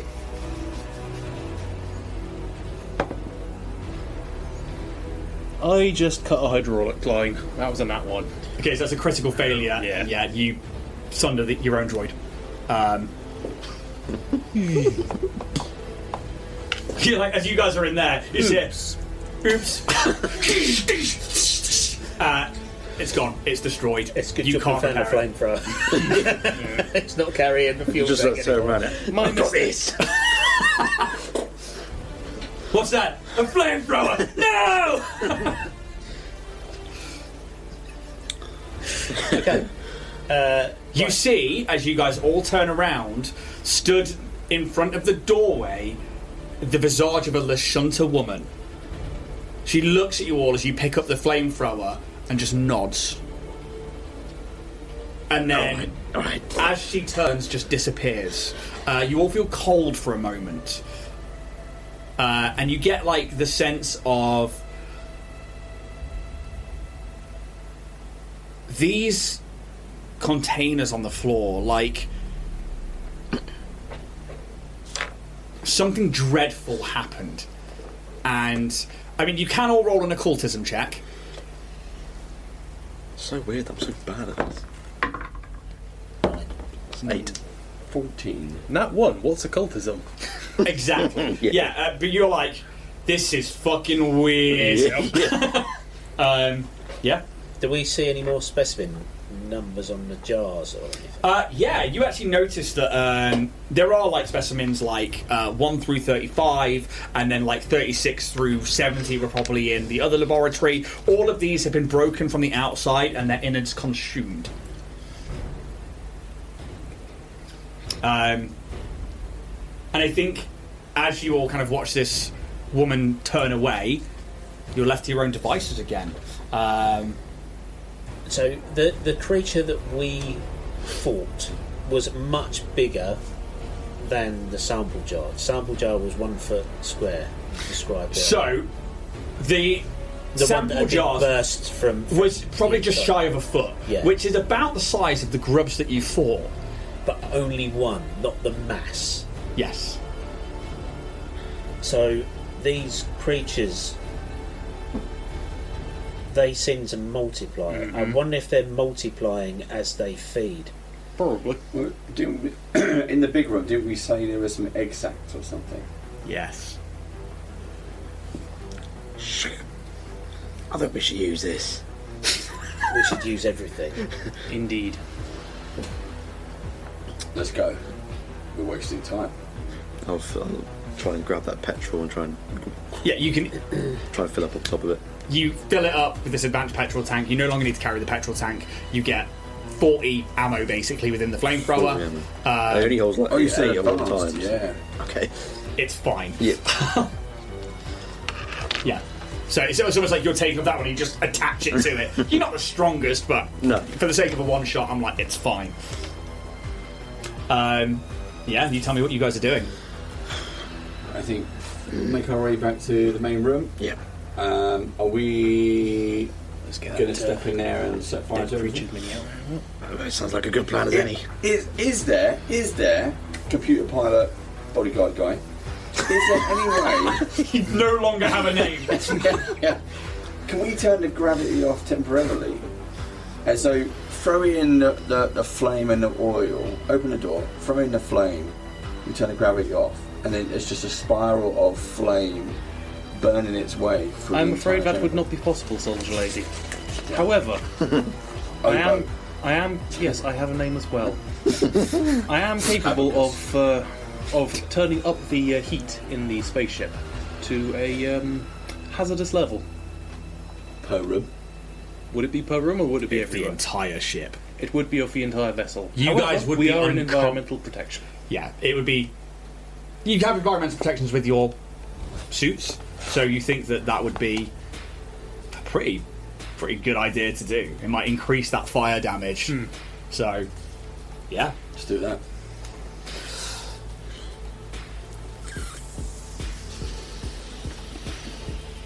See if there's anything else that I need to check. You would have to disable the safeguards. This is a very high computers check. Okay. This is, I'm going to tell you now, in the 30s. If you want to disable those safeguards. Back over to the computer station and attempt to disable those safeguards. Can we aid? Yes, you can. I believe it's a same thing as before, where you need to roll a 10 plus to give. Is it a +1 or a +2 with 2E?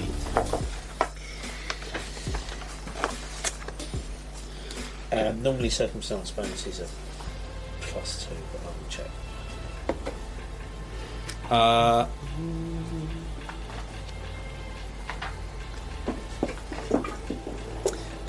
Since you whether someone has prepared something for aid on ally, similarly the character using the connection of an ally, someone's from to task research. Where's the plus?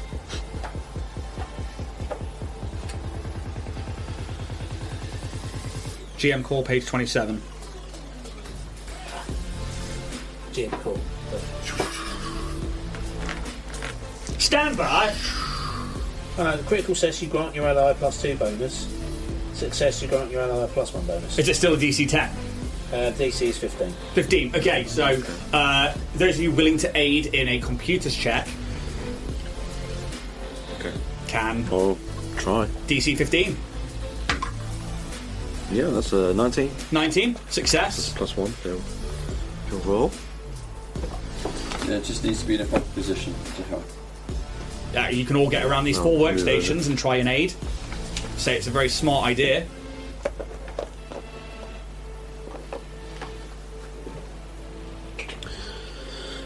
I'm just seeing if I can figure out a different skill I can use. Have you not got I've got nothing in computers.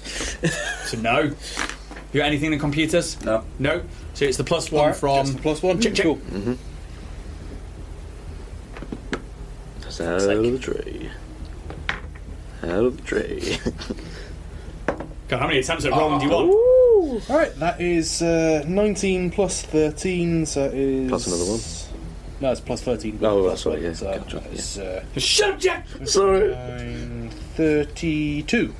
Holy shit. Wow. Okay, so you are able to disengage the safety parameters on this ship's temperature thing. Now, the Xeno Warden ships have this at such a high tier of security because they are... the ship is a living ship, and also they are transporting usually goods of a very unique environmental and ecological needing. Like they need to be at set temperatures, they need to be, well looked after and tended to move from a planet to another ship, another planet. As you're like, fuck you, add heat, and you're like just whacking the thermostat up. You guys all begin to start feeling it get like 30 degrees, 40 degrees, 50 degrees, breaching 60 degrees, and you're like, fuck, environmental protection's on with this suit of armour, and like, oh, sounds cool. And you see this Lashunta woman just stood by the next door, smiling. In this moment, you feel this malevolence that's around her, but it's somehow subsiding. Could you give me a diplomacy check? Yep. So 15 plus 9, 24. 24. Okay. You put it together, the noises that you've been hearing, these screams, this last few oddities around that you've been experiencing one by one until you did that diplomacy check earlier. Mechanically, this is a haunt. So for anybody who's played Pathfinder, like you don't see them. You are just like completely like under the effects of a ghost, basically. And I mean that quelled them earlier for a certain amount of time. And they do a lot of psychic damage. Yeah, but also, like, the occultism check, I was trying to get to see if you would, like, know it was a haunt here. But in this final moment, do you say anything as, like... You can see that, like, there's this malevolence around them, and they seem to be, like, struggling to focus. But then you guys are going around, destroying these grubs, finding the flamethrower. Do you say anything in this moment? Was there anything in the records that we found about the crew, about what heritage the captain was? She was a Lashunta called Leah Imaz. I'll just So this lady right here. Mm-hmm. I'll just look over and I'll say, Leia, do not worry. We will not allow the ship to reach any inhabited planet. We will take care of this manifestation. Please, go and rest. So, I mean, I'll get rid of the haunt, desperate final moments. You're not facing that anymore. No. That's just completely out of there. But you see this Lashunta woman smile, and you see this, like, shimmer of, like, malevolence leaving her, and you see, like, these long tendrils coming out from behind her, something that doesn't look like a Lashunta. This, like, hulking figure with, like, a piercing face of bone that sometimes, like, looks like it's jumping from her and then looks like it's, like, reaching out and, like, this ghost is changing form, and it stops, and she smiles. Thank you. I am Captain Leia Imaz, and it was my duty, my bond with the Bloom, and my failing in protecting the crew and stopping Sample 62 from taking control of this vessel. I see that you are here to help, and that you are doing better than I, but Sample 62 is still here, and it has bonded with the ship. If it makes dock with the verdant paradise, it will consume everything there, and everything it has consumed has given it more and more strength. And you can hear, like, of bugs popping in the other rooms. Fire, heat, it seems to dislike these things. And I'm glad that as I struggle to relive my final moments as it destroyed me and my crew, that maybe you can help. I ordered the engineer to disable the engines and destroy the drift engine before we left the drift, as Sample 62 ravaged its way through the ship. Yet my engineer was not able to do so. The rest of the crew were consumed or eaten, and I tried to destroy this creature in one last-ditch effort, but I was... And there's a pause, and like a flicker to their form. I was defeated. I believe I have remained here because of my failings ever since, reliving those final few moments again and again and again. But I'm not ready to rest yet. I must stop this ship from reaching the verdant paradise. If you would help me, we may be able to either sunder this ship, destroying specimen 62, but I cannot interact. And you see her, like, putting a hand through things with anything here anymore. Would you help me? We shall aid you how we may. Okay. I'll do my best. Sample 62 knows you're here.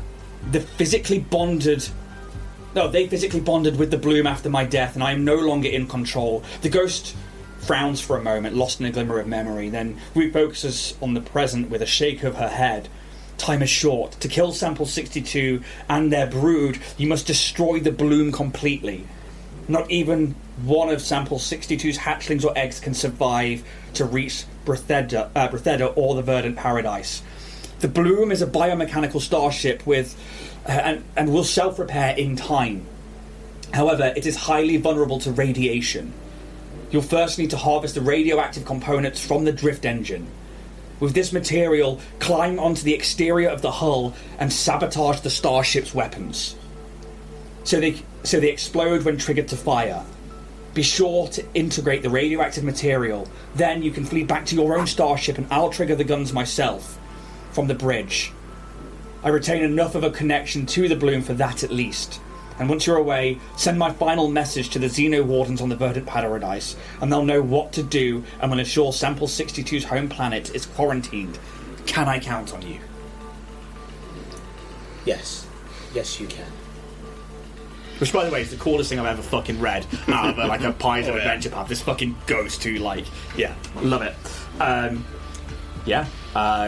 And she points to the drift engine. And this, you see, like, where it was, like, cracked on top and it wasn't quite sundered. The engines as well, like, not quite in disrepair. But you think with a decent Arcana check, a decent crafting check, you could dismantle that drift engine. But the components are highly radioactive.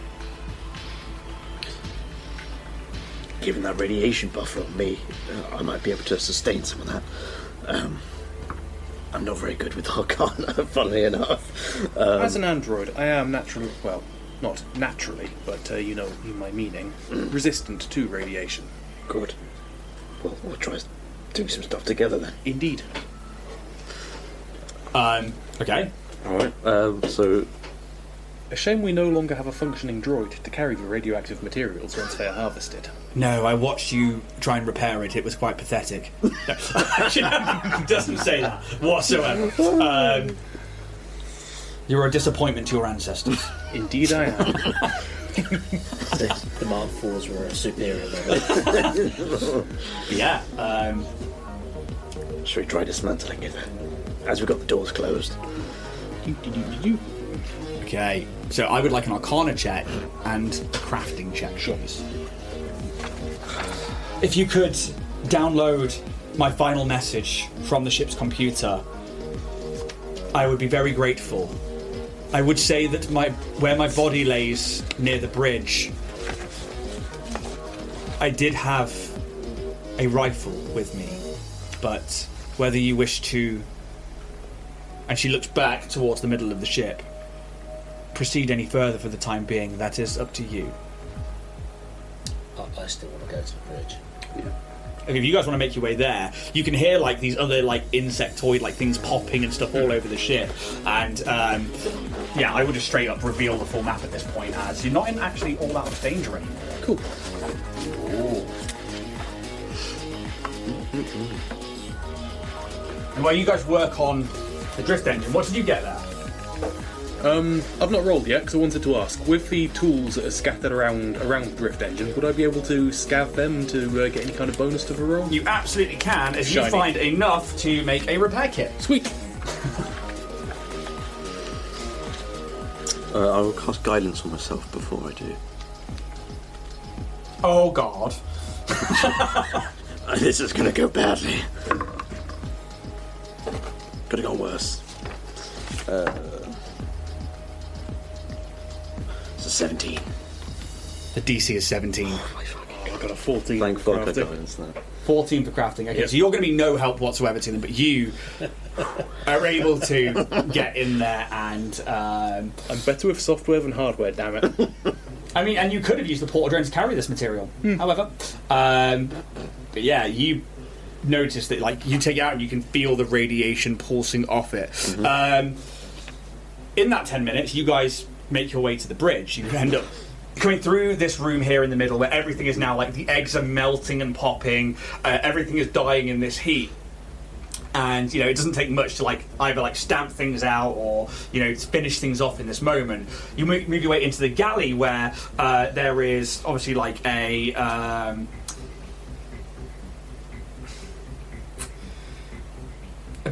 real mess in here. You can see that Sample 62 has obviously rifled through every consumable. There are bone shards everywhere. There is just, it's a wreck. Like a hungry student drunk from a night out. They have left nothing but a chip pan fire and packets of empty crisps everywhere. And you move your way to the bridge, and you get the sense that this bridge was the main haunt of this ship, because you see the body of this Lashunta woman all but consumed. There is maybe like parts of a skull left, like brain missing. There is like the whole chest cavity is missing. This beautiful armor and this beautiful figure now just this like pale corpse. But you do see that there is a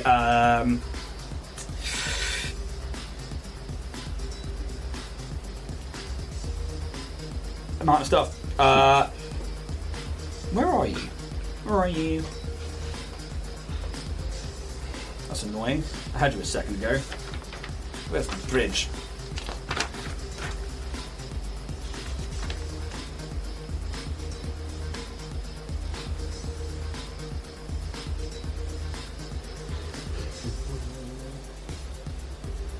Oh, sorry, yeah.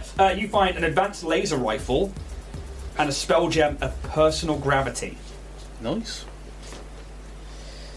So, Very cool. spell gem. Thank you. Personal gravity spell.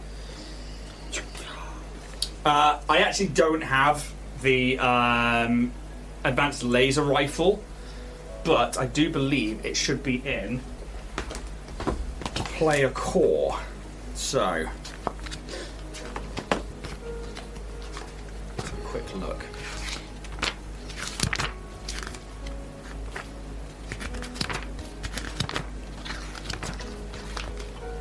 Be martial range weapon and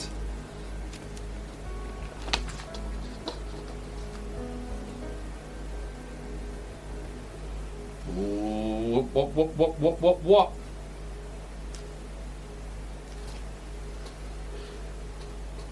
Ooh.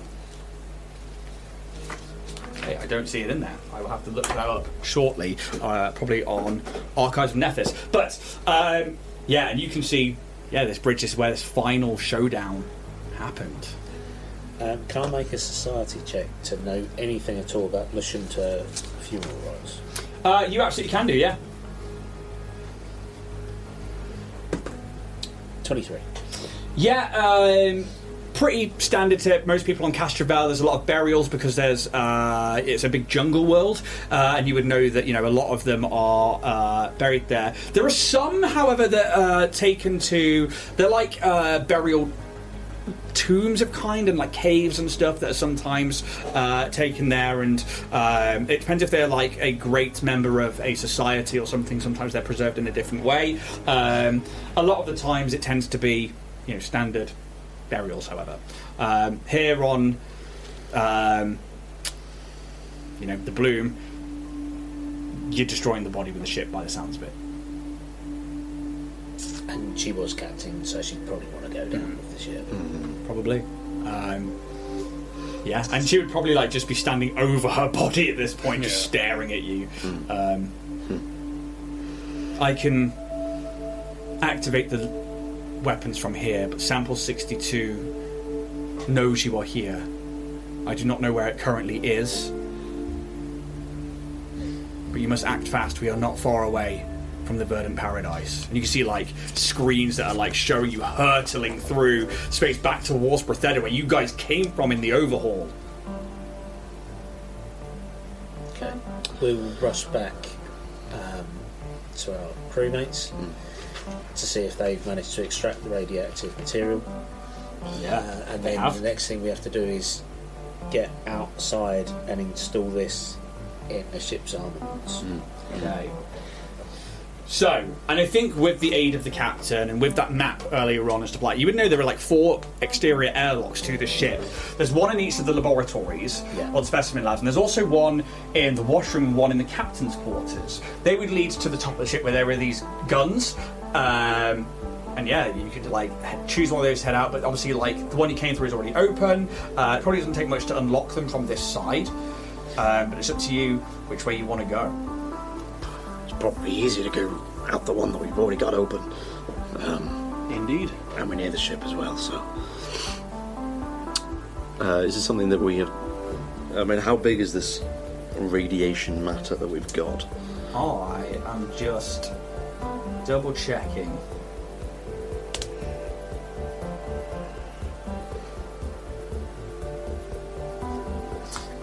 It's a decent sized core, but realizing that you're going outside into 0G, you know, you saw ladders on the outside and stuff like that, and branches and roots. It's not going to be too hard to climb. You're going to find that, like, you know, you're not going to be at any disadvantage or any negative to climb on the outside of the ship.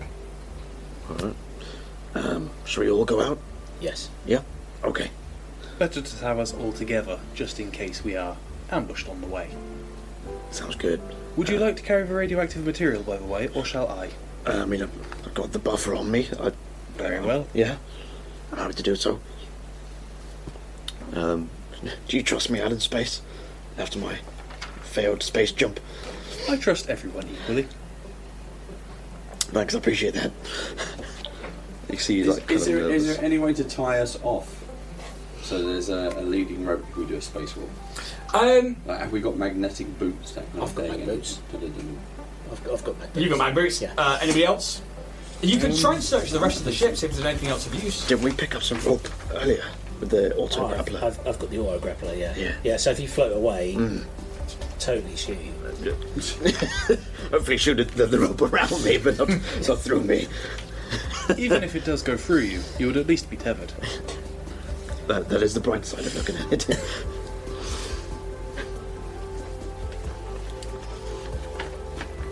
I mean, yeah, if you guys are just going to start heading straight outside, Well, yeah. then you absolutely could do those things. Obviously, like, there's nowhere to really tether a line to. The things with an auto grappler and mag boots, you're fine.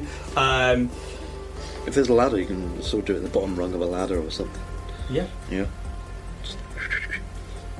I'll probably strap this thing to my back or something, so I've got the free use of. I'm trying to find Yes. the rules for radiation.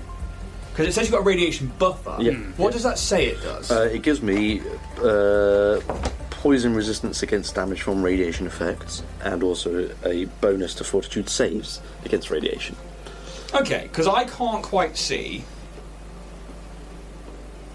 the fortitude save or that for the radiation in this, and whether that's just because I'm trying to read through it at this point of the adventure and I can't see it, I'm not sure. But let's say it's a fucking engine core. Let's say it's a DC 20 fortitude save, Okay. or else you're going to start taking poison damage. Okay. So it's a low, medium, high, or severe. Is the four categories. What's medium at? Because this is an engine So core. medium is DC 17. DC 17, even better for you. Alright, I'd say yeah. medium for an engine core. I'll just double check that this is a tactical radiation buffer. Yes. Okay. That one. Nope. Damn it. That is a 31. 31. You are Nice. fine for the moment. Yeah. No resistance. Can you guys remove your minis? Because now we need to do something interesting. I need to flip this over. Is it stuck to? Is it stuck to the thing? Or? No. Nope. Do you wanna? Things inside should hopefully be blue tacked in, Okay. Oh right. but I would just like the exterior of the hull to That be. drift engine core is higher than the top of the box set, though. Take it out. It's only blue tacked in. Cool. And I forgot to put an LED in it, so sorry. You're forgiven. Oh, babe. It doesn't matter if it comes apart. We can just literally like remove the doors. Essentially, I just want the shape. Just I don't know why. I just want the shape. Let's just fucking. No, it doesn't overly matter about the doors anymore. Right. Flip it towards you. Flip it towards you. Hang on. There we go. You guys are overthinking this. Things have fallen out. So that's how it's going down. This is how you do maps, guys. There we go. I wonder why he needs this. I wonder why. We might need blue tack on our minis now. My good No, God. we seem alright actually. Nice big tree in the middle of it. Oh, okay. I thought that was Yeah. I thought that was Spesmin 62. Oh, I mean, Yeah. yeah. Why would I have a mini for that? How would I have a mini for that? Let's put the guns up here for now. Just a nice little blaster at the top. As you guys begin making your way on the outside of the ship, So we would have started from over here. you would have started from over there. Should we say that we're on top of the ship now, or on the side? No, you can be on top as you like Okay. get up your ladder rungs and stuff like that. Oh god. And the ship starting to break apart. So what we'll do is we'll actually knock Drifting it down a apart. bit further, because if it's down at its further point. That's it. Anywhere down there is absolutely fine. Now, where is... Okay. As you guys begin making your way out to the exterior of this ship, you can see your own ship, the Overhaul, is currently side by side with this vessel, still like turning with it. You can see Bethesda in the distance. It's this weird... While you've been inside, you've not noticed this like hurtling out of control, but now you're back outside, you're like, oh fuck, because you are now having to deal with vertigo. You're having to deal with like that whole, three-dimensional travel through space. It's cold, your environmental protections kick in, you've obviously got oxygen within your armours, and as you begin making your way up to the top, you just see that this like plant and tree covered stone and metallic vessel is something beautiful, yet you're here to destroy it. You have to stop it from getting to the verdant paradise. As you make your way to the top, you begin moving your way towards this tree and towards the guns. You see this creature coming out from behind the tree. A sample 62 begins to make its way towards you. I need you all to roll initiative for me, please. Chuck, I suggest you simply make it to the guns. You got it, pilot bodyguard man.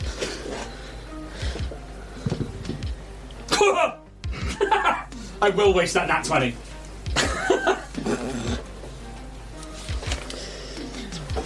The other side of this is that you start to see that like the ship seems to be acting against you now. You see it like jostling, trying to like throw you off. You see it like the airlock that you come out closes behind you.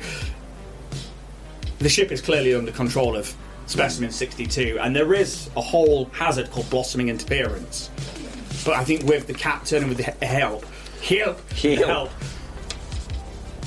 yeah, you guys are just trying to make it to destroying the ship at this point.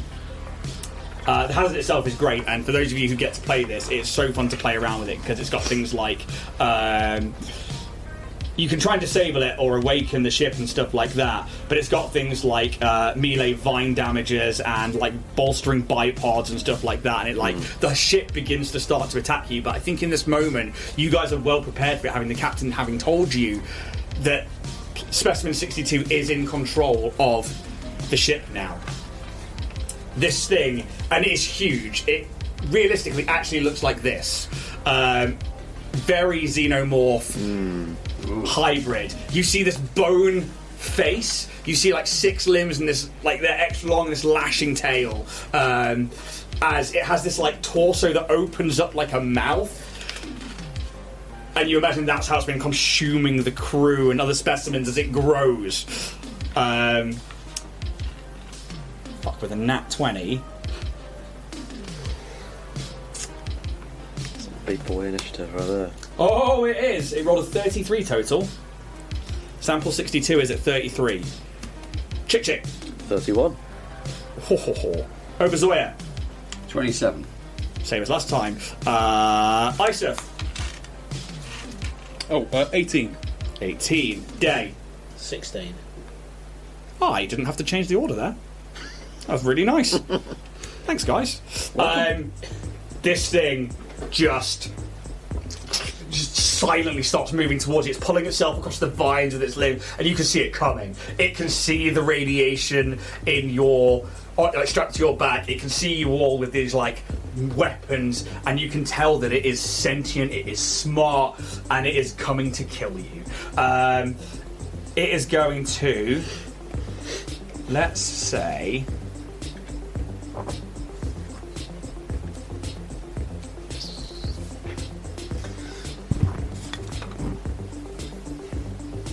come around next. It's quite a big map. Make my big boy maps. could have measured it for you. No, because I don't want you to know what its full movement speed is. It's only going to come to about here. Be technically in that box. You are within that far. Okay, cool. Ooh, no.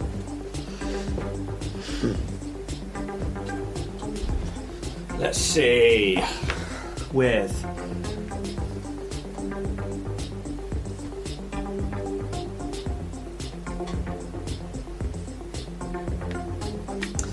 Yeah. It is. Oh, fucking hell.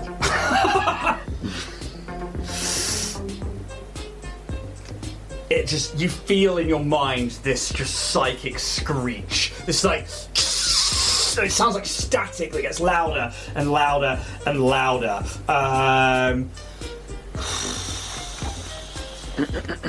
Yeah. Range on that one is pretty good. Oh, it's moving. Oh well. Does a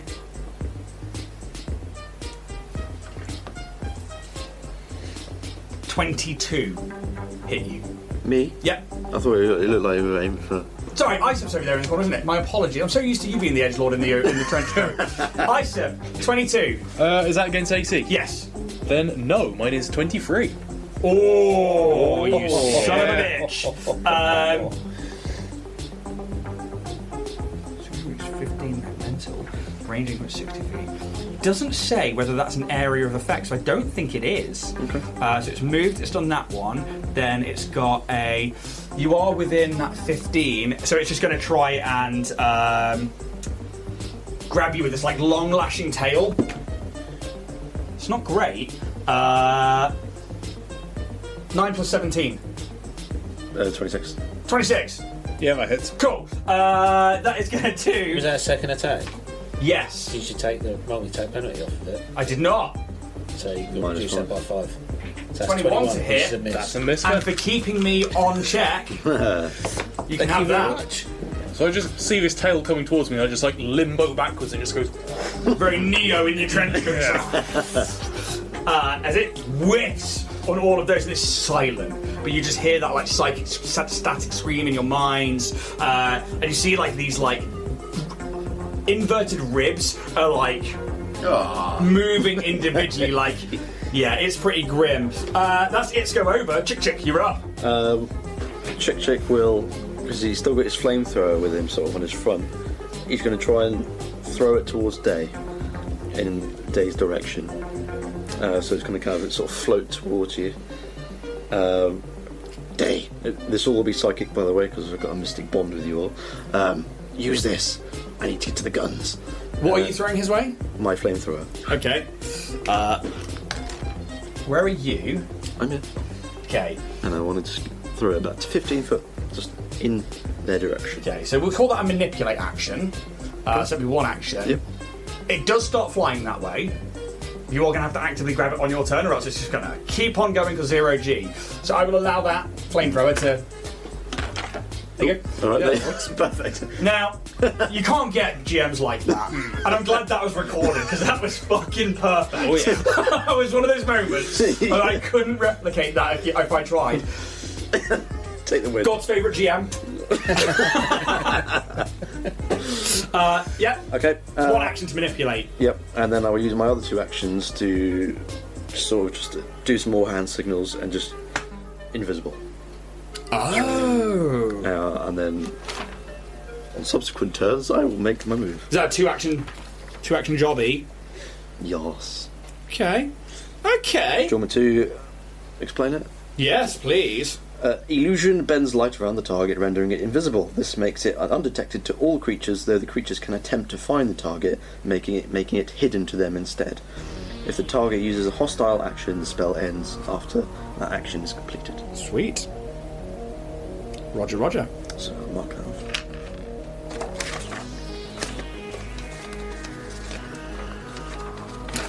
Okay, is that the end of your go? That's the end of my go. It's all my actions. Oberzoya, this large monstrosity bigger than you, begins pulling its way across the ship. So I'm going to start revving up my machine gun.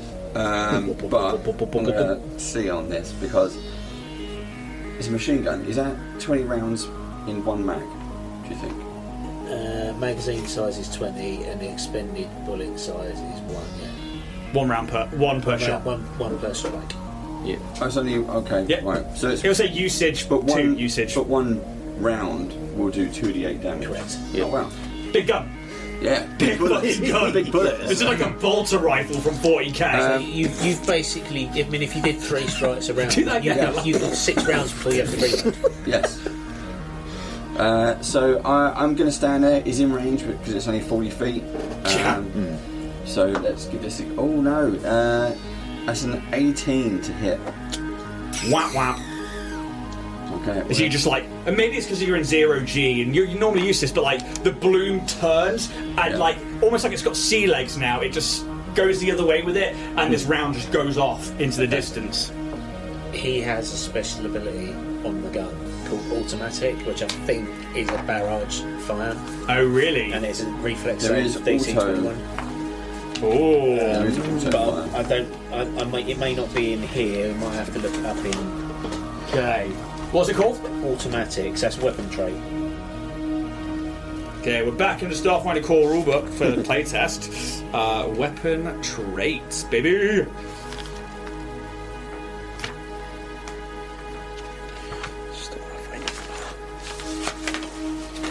Everybody scramble for the information. It's not on the character sheet that I can see. Have you got the weapon It says description? no. So what weapon have you got? It's a machine gun. Right. So if you read there, There you go. Oh, it is. yeah, Yeah. that's it. It is in there. Sorry, Peso. Thanks, Dad. It's alright. Automatic. In addition to a normal strike, you can fire this weapon using an auto fire action. Auto fire is 2 actions. You hit each creature in a cone within a range equal to half the weapon's range increment without making an attack roll. Yep. Any creatures in your turn take damage equal to the weapon's damage. Basic reflex save against your DC class. This damage is area damage. Creatures Okay. that critically fail this save are subject to effects that occur on a critical hit. The area damage is actually attached to the flamethrower over there. Yep. But yeah, so if you want to say take that back, move forwards into the increment, and then just be like, so one action to move, and then one action like and go auto. I would happily retake that back and let's retcon that because that's fucking badass. Let's do it. Okay, so I need to take a reflex save, yeah? Yeah. DC is 21. So you've got to be within 20 feet, haven't you? What do you think this thing's reflex save is? Probably like plus 18. Probably high. Minus 10. That would be good. 15 on the dice, Yep. plus 14 for 29. So it's not a crit pass, so it's still taking damage. Still taking damage, still half damage. Yeah. Half damage. Not its best save. Doesn't surprise me. Yep. Half damage on 2d8. 8, 9, 10, 11. Half to 5. Yeah. What type of damage is this, please? Piercing damage. Okay, let's just double check some resistances. So that's the first attack. But you That's used 2 two actions. actions. Yeah. You So on my- moved. No, you moved. You had to move within 20 feet. Oh yeah, okay. Right, so save it for next round. But I basically have 19 bullets left. Yes. You can see that's piercing There's damage. only Yes. one creature. It is resistant to Oh, piercing ah. damage. Resistance 5. So it like goes through and you just watch like plant matter just begin to close up over these wounds. Okay. God damn. We're Yeah. gonna need an A plan, guys. Gonna need a bigger gun. We're gonna need a bigger boat. Anything else? That would be the end of Oberzois and Isef. Right. Or Isef, however you prefer to be called. John. Right, so I'm going to aim and then take a sure strike. So aim gives me the bonus damage. Yeah. Which, okay.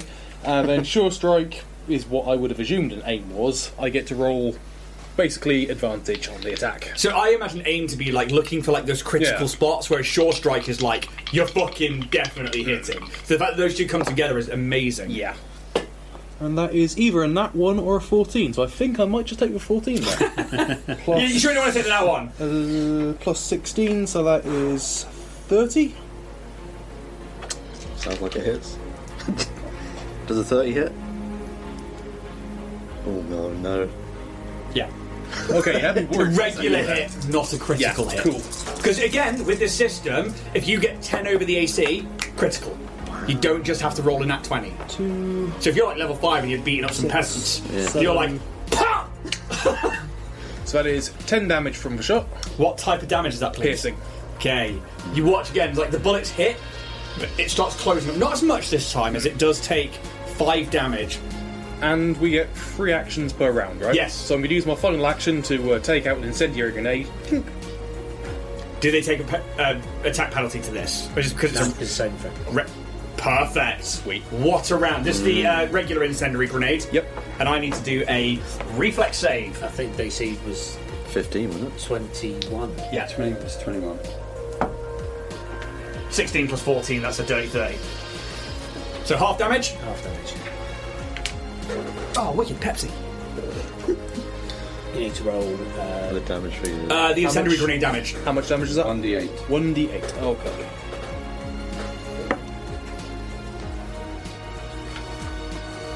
Just got a quick double check. I'm not sure if that was a 1 or a 7. It was a 7.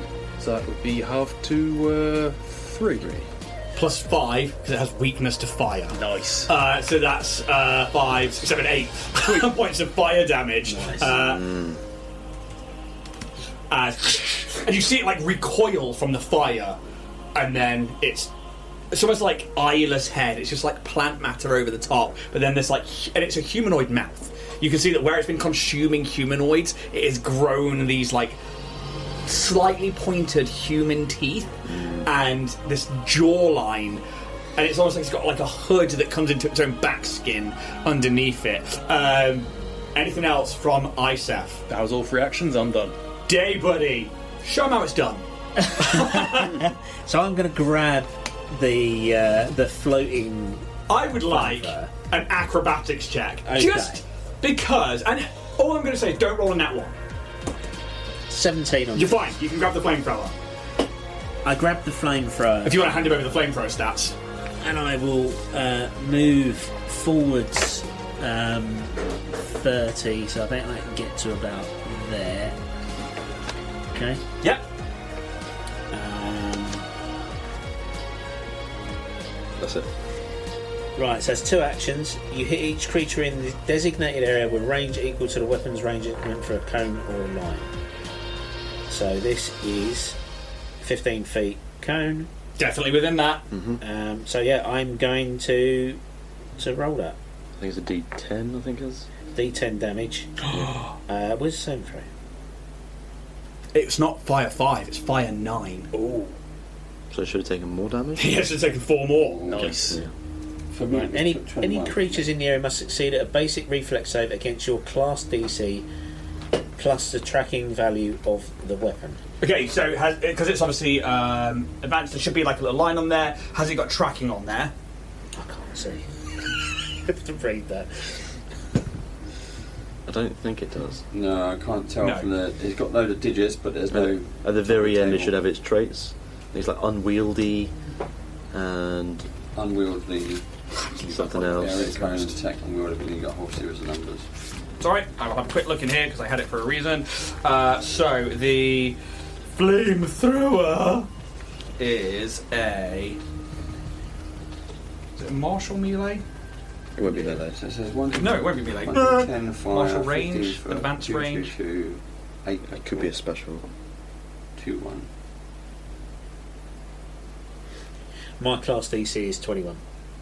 21. I don't think there's any tracking on it. No, so so it would just be It's straight up 21. 21, wouldn't it? Flamethrower, there we go. Arc, tech, and unwieldy. Yeah. Yeah, so it's a two-handed job. So, I will fire it, and the class DC is 21. Smashes that with a 29, so it's not a crit. Okay, so it does take damage. Yes. Right, so this does 1d10 damage. It does indeed. Plus, actually, you got the advanced. It's not got anything else on it. Actually, I think it has it. It's just the advanced petrol. Yeah. Just advanced. No, that's fine. D10. That's 2 points of damage. 2 plus 9 from 11, halved 6. Well, actually, you halve the first one, but you still add the fire. Okay, Because yeah. It's obviously weak to it. yeah. It's not going to do that. So it's So that's 10. 10 points. So, again, like this silent recon, you hear that stack through your mind. It's like a hissing cat, something you're very used to back on. What is the Patra world? It's in the Vesk system. They've recently just got their own freedom back, basically, from the Vesk. But it like recoils back, and again, fire from you and fire from you. If hateful alien xenomorph plant monsters could look pissed, it looked pissed. Okay. Anything else? No, that was I moved and did that as 2 actions, so that's my 3 actions over. Okay, cool. So, who's closest? You actually just hit it with fire first. Yeah. Could you just... Let's see if we can get that into melee. There you go. It just comes up to you, and it's just going to try and rip you from the ship and throw you into space. Okay. This is called a dislodge. So I need to make an attack against you first with its tail. 17 plus 17 for a 34, is that? Yes. That's a critical hit. Hey, babe. Okay.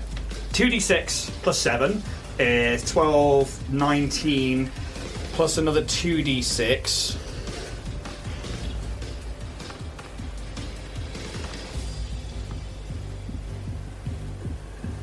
It's another 12 points. That's 2 6s. So that is 19 Plus 31 points damage. 31 points of damage, and that is going to be slashing damage as the tail slashes into you, as it like wraps around, and it's like as it binds, there are like these thorny plant rose barbs that tear into your arm and your skin. It grabs you. It is then going to, with its second action, try and dislodge. So something happens first that Yeah. may change your next action. So as it hits me, as it grabs me, I will use my reaction to release that photon energy that surrounds me constantly, which is why I'm so bright and illuminated all of the time. So I will use Nimbus Surge, and he will take 1 point of fire damage. you'll take Plus 10 9. points of fire damage. Wow, fucking hell. Dayman slaying this. Hell yeah. I will actually also use my reaction Yeah? to spot heal a day. So Okay. I get to transfer immediately from my vitality thingamajig up to a number of hit points twice my level plus 2. So I'm going to do 12. max. So 12 hit points. Thank you very much. As you pull forth the photon mysteries of the universe. You in this moment pull from the void of punk goths, because that's pretty much what Chick Chick is like. I love the god as well. It's like it's all about self-pain, and like I fucking love it. It's so good. It's so us. If a bug had painted fingernails, this bug has painted fingernails, and yeah, you feel that surge, and you probably think it's your own healing power. Oh yeah, right. There's nobody else helps you here. This is all your amazingness, because that is in Day's character. But this thing does not like the fact that you are dealing fire damage. So it is going to, if it has a medium or smaller creature grappled with its tail, for example, 62 attempts an athletics check against the creature's fortitude DC. Okay, so my fortitude DC would be 21. 21, okay. Athletics. Find that to make sure. It has athletics. It's plus 17 to this. Okay, so you need to roll higher than a 4, basically. I have a 4. Let's see if I can roll it down the board. Move me phone. That is an 8 by the looks of it, or 6. But either way, it's more than 4. So, It's an 18. That is 32. so that is a critical success, yeah? Critical success. Critical success. On a critical success! Sample 16 knocks the creature prone and hurls them into space, moving them 20 feet away from Sample 62. This movement occurs even if the target is wearing mag boots, hanging onto the ladder, or secured to the hull. So, let's grab about 20 foot of... I mean, if you want to put yourself on top of that and just straight up, as you just see it just fucking yeet! Day is tumbling through space. So that's a move, that is a grab, and it's dislodged. That is all of it goes up. Chick. Your bro's been hurt, man. Yeah. Yep, yes he has. I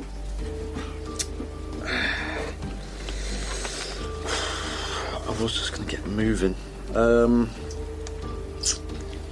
In terms of like, I know in 1E you could just use your full action and go 4 times your base speed. I don't know if you can do that in this one. You can stride. Right, so just move one action, Yeah. right, okay. Unless you have like a class feat or something. I've got a class feat that allows me to move twice and add 10 foot to my speed on each of those, so I can move 80. But bearing in mind, you are in 0G and you are currently like pulling yourself across the hull at this point, unless you've got mag boots or you are tethered in some way. Okay. I don't have mag boots. No. From what I know, I don't have mag So, boots. do you have a fly speed at all? I do have a fly speed of 20 foot. Okay, so is that a magical fly speed or is that a... It's my augmentation ultralight wings.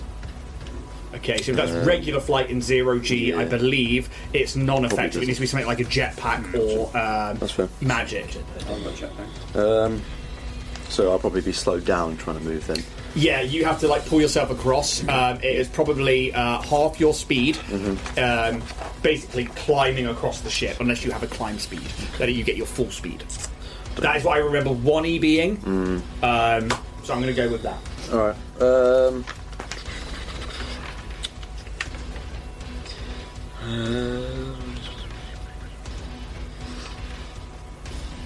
Okay. I think I'm going to cast something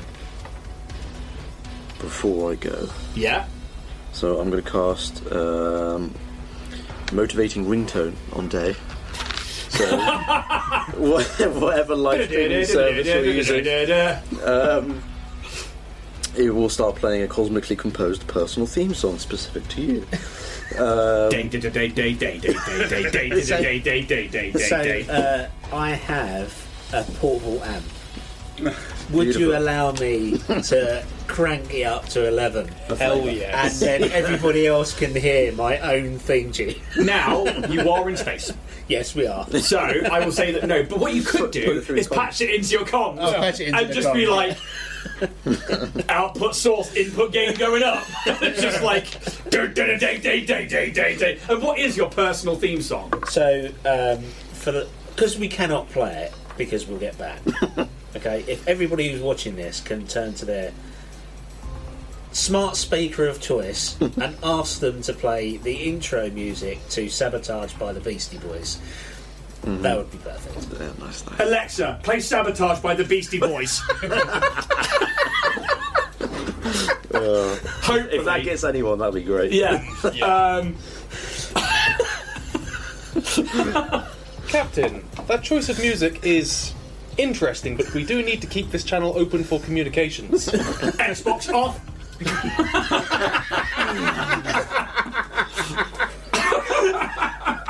I think you'll hear Chick Chick on a.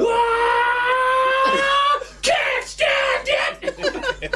Fucking love the Beastie Boys so much. We actually have a mystic group chat, apparently, for me, so we don't need to use the regular comms. It's like, we can just use this telepathic comms. You don't need to worry about the normal comms. Yeah, so you also get 12 hit points straight off. Very much. You are fucking powerful, Day. You will also get a +5 foot status bonus to your speed, Awesome. and a +1 bonus to any fear effects for the duration. Oh, now this is something that hasn't come into effect because you pretty much disabled the horn right at the fucking start of the mission. There are fear effects in place, and both the final moments, which is actually desperate final moments, is the name of the haunt. Has fear effects in place, and I believe throughout it you then start gaining level 1 fear, level 2 fear, level 3 fear, which then in 2E means that you take -1, -2, -3 penalties to your checks basically throughout it. I like that system. I like it a lot. But you guys just fucking null and voided all of that out. Yep. Playtest, make it harder. Alexa, make it hard.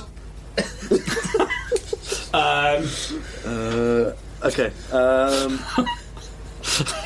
Playing fart noise. Yeah, okay. I'll use my one remaining action to then start moving in the direction of the gun. Okay. Half speed, Half as you speed. pull yourself along. 5, 10, 15, 20. No, it'd be 15, wouldn't it? Yeah. If you want to try and dislodge Isef, you can. No, I think I've trying not to do Yeah, that. just shove me out of the way, into space. Oberzoya, you see this thing takes it does not like fire. It then sees day, fucking wraps it up and just yeet. You see they are now hurtling away from the ship. What would you like to do? I'm watching Day as he goes off, and then I hear the music kick in and go, okay, he's fine. I just see Star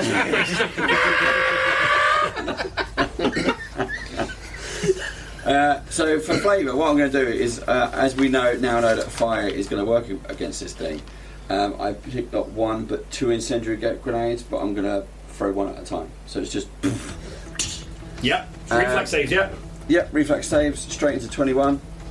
You're gonna. I'm assuming you will pass these, but you still take half damage. Well, fire. I could roll low, and also I've just put down that dice somewhere, and it go. So let's grab the other one. I rolled it all the way down there, didn't I? You got it? Yeah, it's there. Roll it for me. Why don't you give it the reflex save? Yeah, I don't mind. That's an 18, so it passes that one. That's a crit pass. There's a critical pass, so 0 damage. As it you go to throw the grenade, it just tink, launches it off into the distance. Give me another save. Oh yeah. For the second one. I'll do it. 8. Oh, plus 14, I believe that is. 22. 22, so that's just a regular save. Just. At 6 points of damage. Half to 3 plus 9 for a total of 12 points. Fire. And the first grenade just missed entirely, didn't it? yeah, it just as it went out, it just knocked it away. But as it does so, Oberzoya throws the second grenade as it's got its head turned, and it's just as it manages to come back, it knocks it away enough that it just catches it on the edge of a blast, but it still fires it and then sucks back into itself, and it's and then you see that bone face turn to you in this moment as this whopping huge creature looks very, very annoyed, disgruntled, but it's starting to look hurt. You see burn marks and plant matter starting to burn away.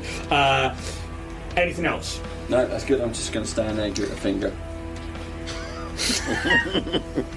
Is there intimidate on there? Intimidation, yeah. Yeah, give me an intimidate check.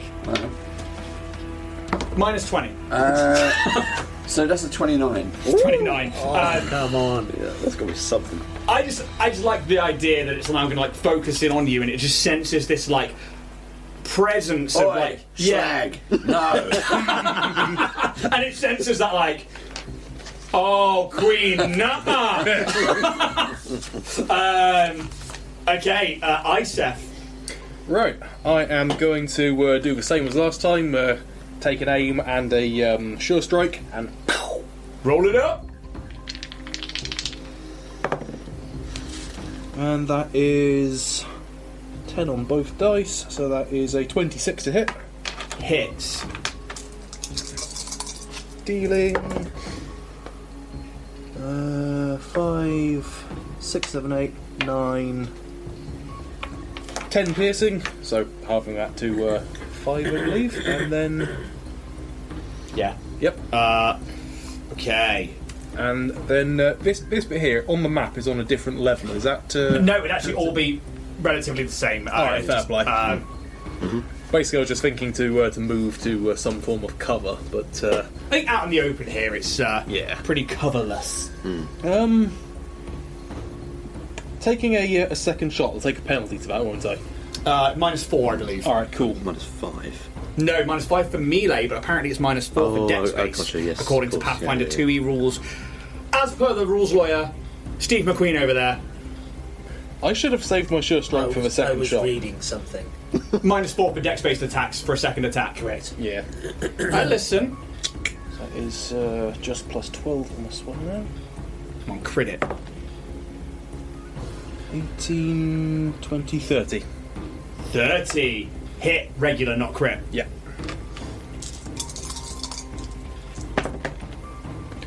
It's 5, 7, 8, 9, 10, 11, 12, 13, 14, so 7 damage. And this thing's starting to get knocked back by these shots, and these piercing shots, they're still healing up at a rate, but they're you guys are starting to pocket full of holes. day, buddy, as you begin to through space. Feeling calm and assured, I look over at the camera and I give it, and then I pull from wherever I stored it earlier the auto grappler gun, and I slowly take aim at the creature. Yes. And I fire, and the cable shoots out with a little whizzly thing like you see in the Batman movies, and hopefully it hits. There's a sidekick behind it who's about to lose an eye. Mr. Wayne! So that is a 17, and on my ranged attacks I get plus 12. So that's a 29 to hit. Hit, not a crit. No. Okay. So it says that clamps deploy all the way along the indestructible rope that I may then climb towards. Okay, so first of all, this is clearly going to be piercing damage. Yes. What's your pistol deal? It deals 2d6. So roll 2d6 for me. Okay. Let's deal this is like a harpoon hitting jaws at this point. That's a 5 in total. 5, okay. So it goes through and it just starts to heal around it, but those clamps start to go up and it's like tethered into this creature as it's healed around. It's not injured by it, but it is now essentially grappled by you in a sense that you can pull yourself along the auto grappler to the creature. Right, so that one action to get it out, one action to fire. Yeah.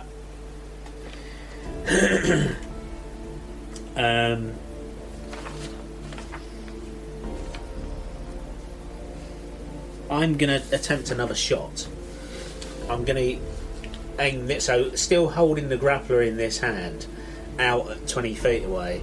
I'm going to aim my finger like that and take a solar shot. Yes! Straight at it. God, I love this class ability. Just like, it's so fucking day to be like those finger guns which is just triggering. Right, I rolled a 5, so I'm going to give you that cred slip and have another go. Good. Come on, crit it. It's a 3. Total?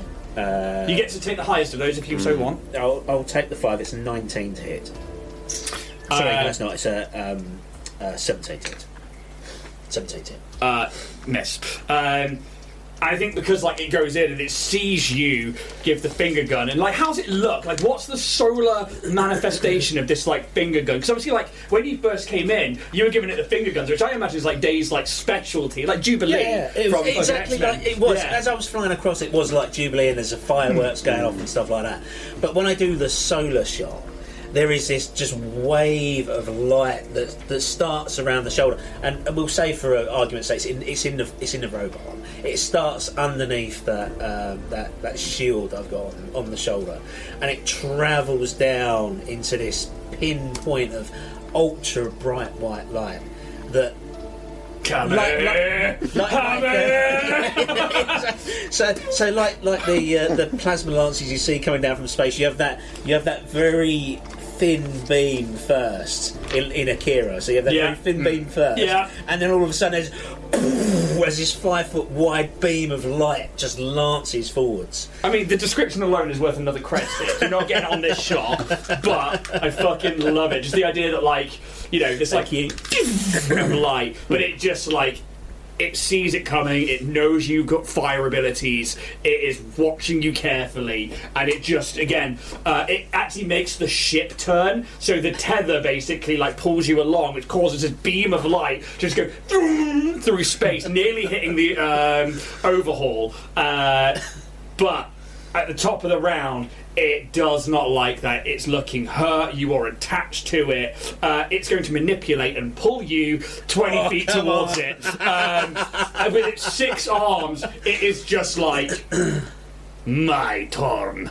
And it just 2 of them like that. And as you get in closer, it is going to attempt to bite you with its jaws. Okay. 8 plus 17 is going to be a 25? 25 hits, but it's not a critical. Okay, so you're going to take 2d8 plus 7. So, it's a bad roll. you're going to take 6 plus 7, which is going to be 13 points of piercing. Could you tell me what characteristics does Day have in terms of like one of the following abilities? What, any precise or imprecise sense, any resistance to a type of damage, any speed up that you've got, any languages, any fast healing, for example, I don't have any adaptions? fast healing. Languages is Common, Patra, and Vesk.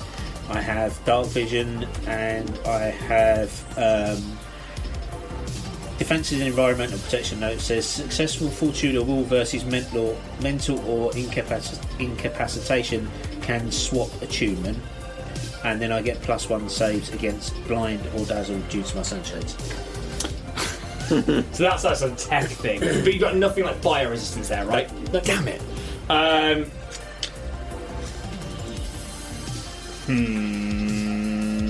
It learns Patra. Okay. There's nothing else it can really take from you, but it has adaption as it is able to. Sorry, I do have catfall. So if it was to fall over and take full damage, it would reduce the damage. It would reduce the height of the fall by 10 feet. It takes catfall. Okay. As it can just adapt to the things that it bites into. That, however, Was that a manipulate action to pull him towards it, by the way? yes. In that case, I'm going to hair trigger, fire off a shot. Yes! And as it bites me, I'm going to use my reaction and do Nimbus Surge again. Okay, first of all, Luke, you're getting a credit stick for calling in the Thank you. reaction for a manipulate, because it would be to manipulate to pull him in. Your reaction is going to be to take the shot. Your reaction is going to be to...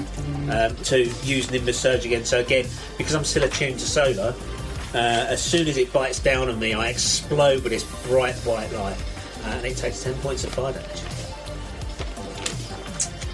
Okay. Ow. So it was 28 to hit on the pistol shot. 28? Yep. Hit, not crit. Dealing 6 damage before halving. So 3. And then it's resistance on top of that again. It takes the shot, but it's just... it goes through and then it heals up really fast. Fair enough. Why are you halving it? Because of resistance. No, so resistance is different in D&D. It's got resistance 5, so it just takes 5 damage off Alright, it. fair enough. In that case, yeah, 1 damage. Then. 1 damage, okay, cool. Maybe a small pothole left as it's still slowly healing up. Like a time lapse of a blister healing. Or an anus closing. Either or. Good one, mate. Why would that be a time lapse? Who's time lapsing that? New niche. There's someone out there, I'm sure. Okay. Manipulate, bite. Adaption is a free thing that it gets when it hits with a bite. It fucking hated that fire though.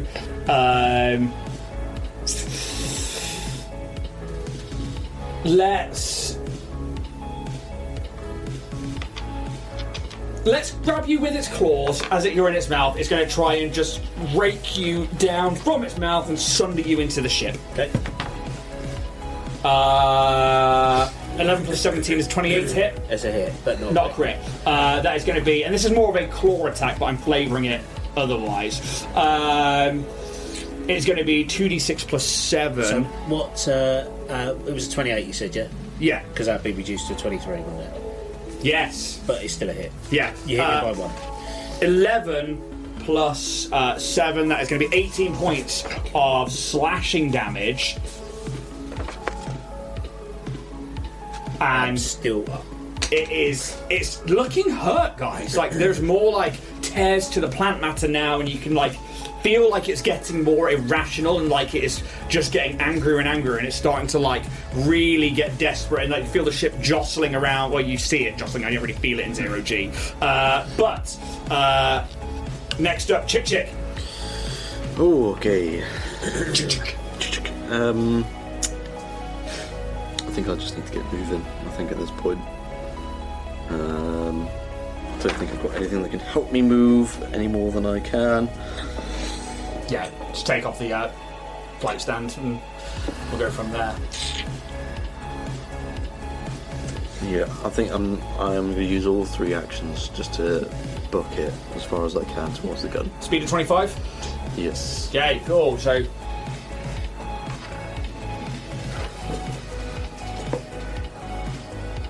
It would be halved, wouldn't it? Oh, yeah, so 75. Oh, hang on, wait. 50, 75, half to 5, 10, 15, 20, 25. About there. The rest of you see it starting to turn and look towards Chuk Chuk as he makes it past. Even though I'm invisible? Ooh! I forgot you're invisible. Yes. Doesn't turn. There is no sense on it, I believe. Next up, then, is going to be Obazea. Knowing my machine gun is pretty much worthless against it, I shift the weight. So I've got a shoulder strap. I shift the weight, whoosh, and I pull out my Dushka. Yeah! Oh, yeah. Yeah! And I will step forward. And this thing is still piercing damage, but fuck it. If I can chop bits off, I will. Let's not forget that was the fucking image on the front cover of Core Yes. 1 was that Oh yeah. flame Doshka. And I imagine it's a flame Doshka, right? It doesn't. It's not specific. Oh, what's the damage deal, please? It's a 1d12. Yeah, it's got a damage type letter next to it. What does it say? Is it Pity. P? P. Okay, 1d12p. So it's a regular Doshka, not a Yeah. flame Doshka. Yeah. So again, it doesn't. I've got no flame. I know piercing doesn't work. I'm trying to cut bits off. So we're gonna go for. So, am I within range? I keep thinking I'm fighting the model, but I'm not. I'm fighting the image. You are actually the model base, however, is the right size. I have made Yeah. sure of that. So you will need to get closer unless you've got 10-foot reach. So one. I don't think it has a 10-foot reach. No. It would say reach and then 10 foot Yeah. on it. So one action to move forwards. Yep. So, first attack. That is a 23 to hit. Just misses. Ah. I'll try again. Okay, you I'm take a gonna- -5 to this for being a strength-based attack.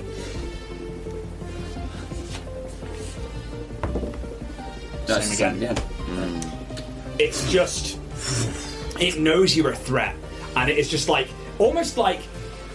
There is part of it that's fencing with you, and it's like watching your steps, and it is like. And you are like a practice tactician, a practice battle warrior, and it is just like matching your steps, and it must be frustrating. Yeah. Can I use one of them to re-roll? Oh, I will say yes in this instance. Normally, Yeah. I'm usually like, no, you know the result, you're not having the reroll. But I will in this instance, because it's a one-shot, be kind to our guests. No! It's a 2. Yeah. Oh, But I try it. It's fine. yeah. What a waste. Can I use another one? Have you got another one? No. Well, I have, but I'm not using it. Sure. I'll wait till next one. Yourself. Right, so I am going to aim and fire. Wait. Aim. Sure strike. Yes. 13 or an 8, so it's 13, 20, 29. Hits, not correct.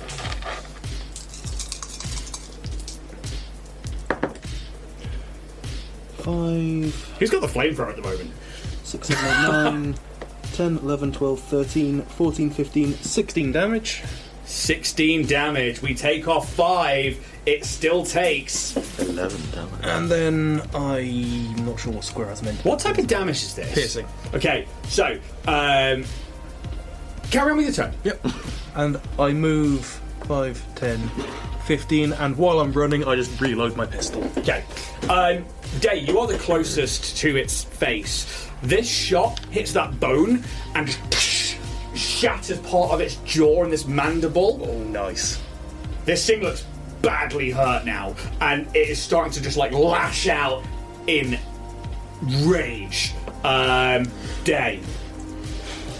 I reach down to my belt and I pull out my battle ribbon and I go down in this sort of crouching manoeuvre and float it out behind me, and it's there in 0G, waving around like one of the inflatable guys waving arms at me. What, you waving the table to your man? And then I flick it forwards, taking a strike at that damaged mandible that I just saw. Come on. That's a nat 1. Okay. There's my crit stick. Yeah, buddy! Come on. Roll that DBI dice. I will actually. Yes. There we go. There it is. Do you want the That campaign one. dice, or do you want the one I I'm gave you? Gonna, You're doing that one, gonna yeah? use the one that you gave me. Good. It's a 5. Okay. Plus 19. Plus 14 is 19 to hit. That's a Any miss. crit sticks that anybody want to spend? Yeah, can I get it and re-roll? Yeah. There you go. I'll spend it on a feather badger. Thematically, I think that... Not on you fuckers. Do you want to roll it? No. You sure? No, Your attack, buddy. It's a 19. Oh, That's a 19. That's 33. Crit stick Yeah. well spent. Hits, not a crit. That's okay. That's AC okay. 24. One more. Okay. So. That's what it was. This is 4, 10, 14 points of fire damage. Is that including the weakness 9? No, so that's 23 points of fire damage. You have currently dealt 81 hit point damage to it. It has hit point 90. How do you kill sample 62? I pull myself up, so it's a combined leap and pull myself up on my battle ribbon, and I shove the flamethrower straight into that damaged jaw and pull the trigger as I look into the camera and say, "Specimen 62, you have been deleted."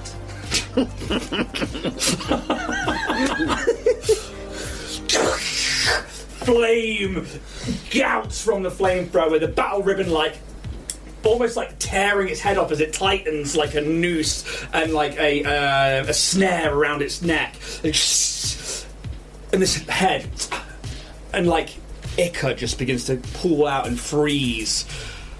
And the embers go out real quick. But those little solar flares that Day leaves behind mix with the embers of the flamethrower as it rescinds, and the rest of sample 62 just lolls and slowly moves and begins to float away from the verdant paradise. And you see like the flame just taking the rest of its body. You mean from the bloom, right? Yeah, that's what I meant. Give me back a crest stick. You didn't know. Question me, no. But you still have a job to do.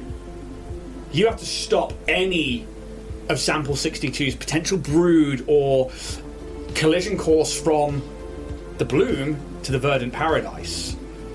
You still have to sunder this ship. So is the body completely destroyed, or is it floating away? It is starting to float away. Right, so it's still grappled with the gun. So can I secure it to the ladder or the tree or something? Very easy to do. I'm not even going to have you make a roll. But you begin to work your way to the guns. You get up there and begin to like place the radioactive core of this drift engine upon the weapon systems. Could you give me either an Arcana, a Crafting, Computers, Nature, Thievery check, please, to successfully... Can I go up there with him and attempt to assist? You with, absolutely can. Pick one of those skills, and then DC 15, roll it up. Basically, you are looking to basically tie this into the weapon system, so when it fires, it creates a catastrophic explosion. Toolkit was... Oh, you can use a repair toolkit for repair items. This wouldn't count for this, would it? No. Yeah, that's fair. You said nature was one of them, yeah? Yeah. Because it is a natural ship. 19, you get your bonus. So it's a regular bonus, that's a +2, I believe. Okay, that's 23. Yeah. You managed to link all the radioactive material to the main gun of this ship. And there are 4 guns and like other bits like that, but you think that with this one and this main cannon that you have, yeah, you're ready to go. And you maybe come in to layer at the controls, and you know that your ship is in this perfect trajectory with it, and you can very easily make a spacewalk back away from the bloom. And in this moment, before you go back to your ship, is there anything you do? Captain, not today. We are ready. please give us a few seconds to depart. Thank you. You have done what I could not. Please send my final message to the Verdant Paradise, and please, you have my gratitude, my thanks, and hopefully now I can rest easy. Thank you, heroes. So we have that final message. Yes, you downloaded it, yeah. All I remember is picking up the laser rifle and then completely forget about the laser rifle when we was in combat. Because that probably does fire damage. Just get the rifle. I love the idea that you two are like, do you get the message? Yeah. But yeah, I imagine you guys push off from the ship and allow yourselves to move back towards the overhaul. You get back inside your own ship and you disengage the autopilot and take back over computer science bodyguard guy and begin to pilot away. And as you begin to send out this final message to the Verdant Paradise,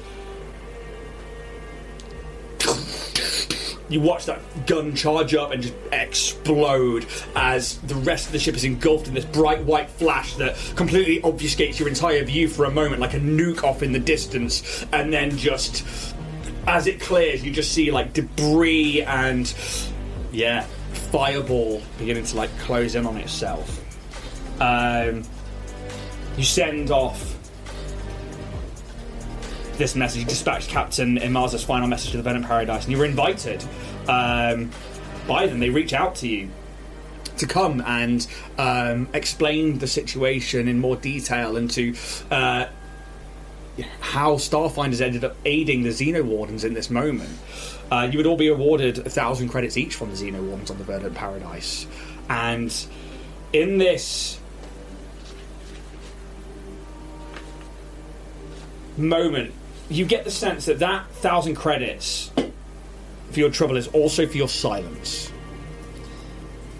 Nothing that any information on Sample 62 and its Planet of Orange could spark corporate or public interest, and is best kept confidential, the Xenowardens think. They thank you for saving the Pack Worlds from an incredibly dangerous creature, knowing that you are heroes, even if no one in the Pack Worlds will ever know about it. And with that, you've completed It Came from the Vast. Beautiful. And of course, the moment we get back to the Pathfinders Guild, I'm just going to report everything that happened. Straight to the Starfinders, like, fucking these guys. Yeah, I mean, Historia 8's like, thank you. just because they paid me for my silence doesn't mean I'm going to be silent. I didn't ask for money. But no, that is the whole adventure. It was, it was really cool. yeah, I really liked it, and I like that. I never know what players are going to do, and obviously, like, you guys haven't read it, you haven't seen it. I gave you the character sheets the other day and was like, pick, and that was it. And what I really like in terms of writing is that they do give you everything that you need as you go through, and I like that because for once it's like there is a flamethrower, and you guys called it straight away. You were like, "Should we don't have a flamethrower?" It's like, because you could completely not search that engine, that area. You could have just come through towards the bridge, like, "Oh, we need to get to the bridge," because I know that our one part would have been like, if we get to the bridge, we can probably get all of the information. It would have been like beeline straight there, straight into the horn. But then you did that. And it literally says it's an occultism check. And I was like, maybe I can let you guys know. And I was trying to give you that, like, it's an occultism, it's a horn. And you're like, diplomacy check. Boom, smashed it. And, like, with the right RP. And it's like, so desperate final moments is a hazard 5, unique complex horn, stealth +8. This thing basically is an invisible threat that continues to attack you and like give you visions of what happened in those final moments. And you disable the horn with a DC 24 diplomacy to calm Captain Imaz, or a DC 20 occultism or religion check if you're trained to weaken the horn, and then followed by like DC 22 society checks to ground Captain Imaz in the present moment. 2 total successes are required to disable the horn. So you had that 20, and I was like, alright, give me another diplomacy check. Or else, and if you'd have failed that, I'd have been like, okay, cool, the horn's going to come back and you have to go to the bridge and fight the whole thing. Fucking nailed it. I was like, that's that gone. And then because of that, like, the bloom itself is in control by Specimen 62. So your entire trip out there, like, it's trying to like throw you from the ship. Yeah. It's just like, but again, it's like she's like, nah, I'm sort of regaining some control here. I'm like, all right, nailed it. But how did you guys find? Obviously, you've played Pathfinder 2e, Steve, a bit more than anybody else here. Yeah. So you're used to those rules. Jack, you're obviously used to 1e and the action economy of standard action, movement action, bonus action, rather than the 3 action economy. And Luke, you've rarely played any Starfinder, like 1 or 2 Yeah, sessions. I've never played Starfinder. Yeah. Played Pathfinder 1e years ago, and I do remember that being hella more complicated than this. So, yeah. So how do you guys find? I mean, because obviously this is a playtest, and we're probably not going to sit here and dissolve the whole thing and go through it. But how did you find that? Yeah, it's really I good. think it's just way more fluid. Yeah. No, I like It the is. 3 actions thing. I love 3 actions just Yeah. switches the whole thing. Yeah, Yeah. absolutely. Yeah. I think I find in 1E that if you're not really up on the rules, it can take a little while to take Oh, a yeah. turn. You're like, and you've got resolve points as well. We can get another move action or do this thing and that, which I can notice there isn't any resolve actions in here. So it's very just, you've got 3 actions. Here you go, this one's cost 2, that one costs 1, blah, blah, blah. And that's it. And Yeah. like those combat rounds went pretty quick. And not too quick that it just felt meaningless. It felt like they still were meaningful, but it kept the fluidity going. I think it's good. It's good. Excited about 2e? Yeah. Hell yeah. Same. And like, it makes me want to jump into Pathfinder. It makes me, because this is now compatible with Pathfinder. I mean, like, we literally have the GM core and the player core at the table because that's the rule systems needed. And then everything else. And when I believe they said that when the actual core rulebook comes out, you won't need those. It'll everything be in this one as well. But Isn't Galarian returning to the Starfinder universe as well? we don't know.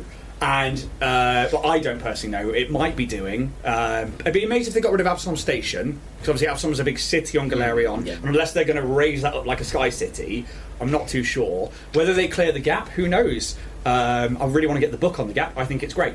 Just a 300-page blank book. I think it's fucking awesome. What I really love is something that I wrote into the campaign based off a very small section of writing in this book that is about, some people believe Octurne is an egg. And I played on that heavily. I was like, yeah, I even had it like cracking in that vision and stuff like that. And I've had it in there since the start of it. They came out with the first PDF. It's called A Cosmic Birthday. It's literally about Octurne hatching a god. Nice. And I was like, so that planet is gone. Like, it is fucking nah.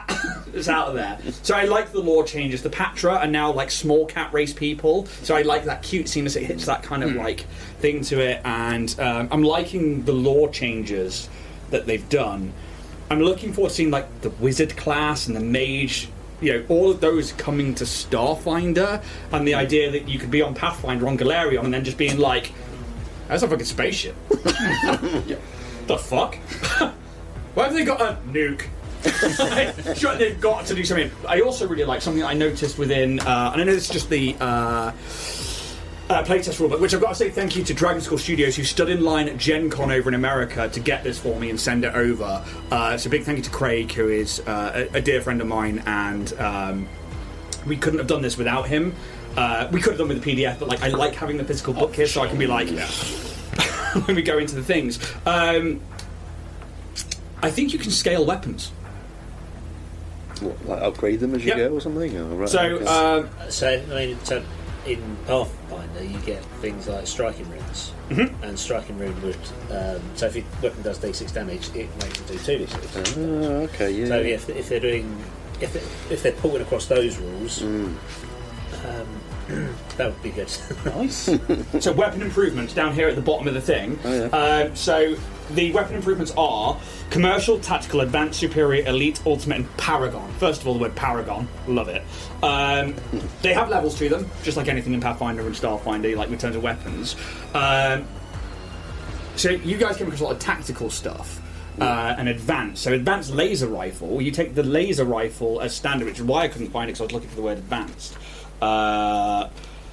Which is a...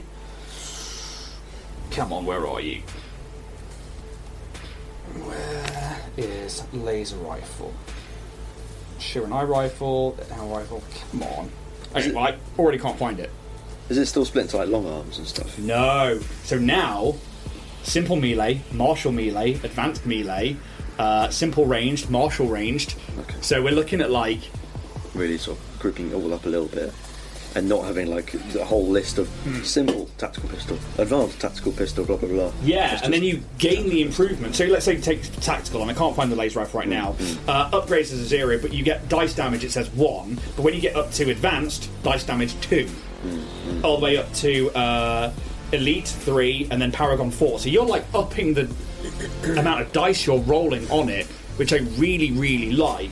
Plus upgrades, you can add a certain amount of upgrades. So starting with advanced it's +1, then when you get to elite it's +2, and when you get to paragon it's +3. So you can start like really kitting out your weapons and stuff, and it adds value to your weapons. It does cost a bit, but you know, by that point, So you it's just earn buying new 1,000 guns. credits each. Yeah. That's easily an advanced upgrade. I'm just saying. So I like that because that's something that 1E didn't have. It just had like Corona Pistol 1, advanced Corona Pistol. And like you would have to wait till like you've got the plasma rifle. Plasma bolter, yeah. Yeah, no, the The one I picked up. yeah, that's a level 5 Red Star Plasma. That's a level 5 or a level 7 weapon. Yeah. But it only deals like 1d10. Yes. Your damage output in 1A, from what I remember playing it, is very low, and you have to rely It's heavily strange. on Until strategy. Yeah. If you get higher levels, it just starts going. Yeah, You start it's- doing like 5d12 and stuff like that. It's like Jesus Christ. Yeah, it's absolutely wild. It's insane. But then like you have to look at like ship combat against that as well, and it's just like Because you can't heighten your spells in 1A either. no. So You can only have a the heightened downcast. spell thing. Just for me, that's another excellent Yeah. rule. And actually, that's something that There's we 10 ranks of spells yes. according to the sheet. Because 1E only had 6. Yeah. Because they tried to simplify spells. And 1E spells are fucking powerful. They're like, when you get, like, Mystics, so Tamsin is currently now rocking 2nd level spells. At 6th level, you get 3rd level. Same with, like, Technoblast. That's where you end up with Technoblast, which is Fireball and stuff like that. So level 6 is the real spell hitter. But level 5 is where you start getting, like, fucking decent stat increases and stuff like that. Whereas this one, heightened spell at level 5... Fuck me, it's insane. But because those 10 levels of spells are back, like the 10 circles of magic, it's just like So I didn't do it, but I could do Supernova, which is a 2-action because ability. you don't need to attune, do you? You can just straight up do it. Because I'm always attuned to solar. And what Supernova does is it bursts all of the solar out of you, or all the photon out of you, so you go to graviton. But it's heightened level +1. So I would interpret that as, because I'm 5th level and cast a 3rd level spell effectively, that would be 3 times the damage. So that'd be 3d8 damage Yep. and fire damage. And it's a range thing. It's a fortitude save. It's effectively A blast. my version of Fireball. Yeah, but which is insane because when we look Yeah. at the Solarian in 1E, obviously you have to you go into battle and you begin to attune. It takes 3 rounds, unless with Starfinder Enhanced when that came out, which is what Alex is using for Roos, he can go into combat and then he starts to attune, and then he can do battle meditation, which if he passes, he gets an extra attunement point so that he can be attuned in the 2nd round, because most combat's over by the 3rd round. So all the Solarians are like, cool, didn't get to use my super cool ability. But this one's just like, go into battle, boom. Yeah, as a free action, you can attune during when you roll initiative. Yeah, and you just automatically attune. You can blast out that power, but it means that you have to go to the other attunement. And it's about keeping that balance and not the force. And I really like that. Yeah. Yeah. For you, Dave, playing not Kingsman, I know, Oboe. Oboe Kingsman. How did you find coming to Starfinder from obviously like a massive D&D background, a little bit of 1E with, I think you guys played the core box when it first came out. We played Beginner's Box, and Yeah. we also played the first volume of Fly Free or Die. No, that's a very good one. What did you play in Fly Free or Die? What class? I remember I was the pilot. Was I human in that one? And then I became an android. You was human, you started human, you became an android. Yeah, because I died in the. So at the end of the session 0, the ship got impaled, and I was the pilot. And that was the same time that film came out, where the pilot was using his feet to like pedal to the metal. Yeah. And he was steering. And So I was using that with barefoot, and I was an American cowboy, so I was literally a space cowboy, doing all the yeehaw! But we crashed the ship and I got impaled. And during the wreckage and the sparks, the med bot came out. Patch you up as best as to possible. put me back together, my consciousness transported into that body. That's cool. So, I assume that was operative then if you had high in piloting? I can't engineering. remember what it was.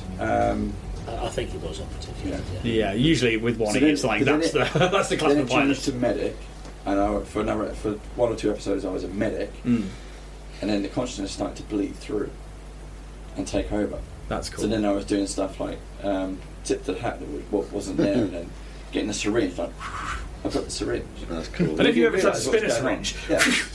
Yeah. I can spin it. I can spin it. It was one of the old style ones with a metal hoops on it. just liquid going everywhere.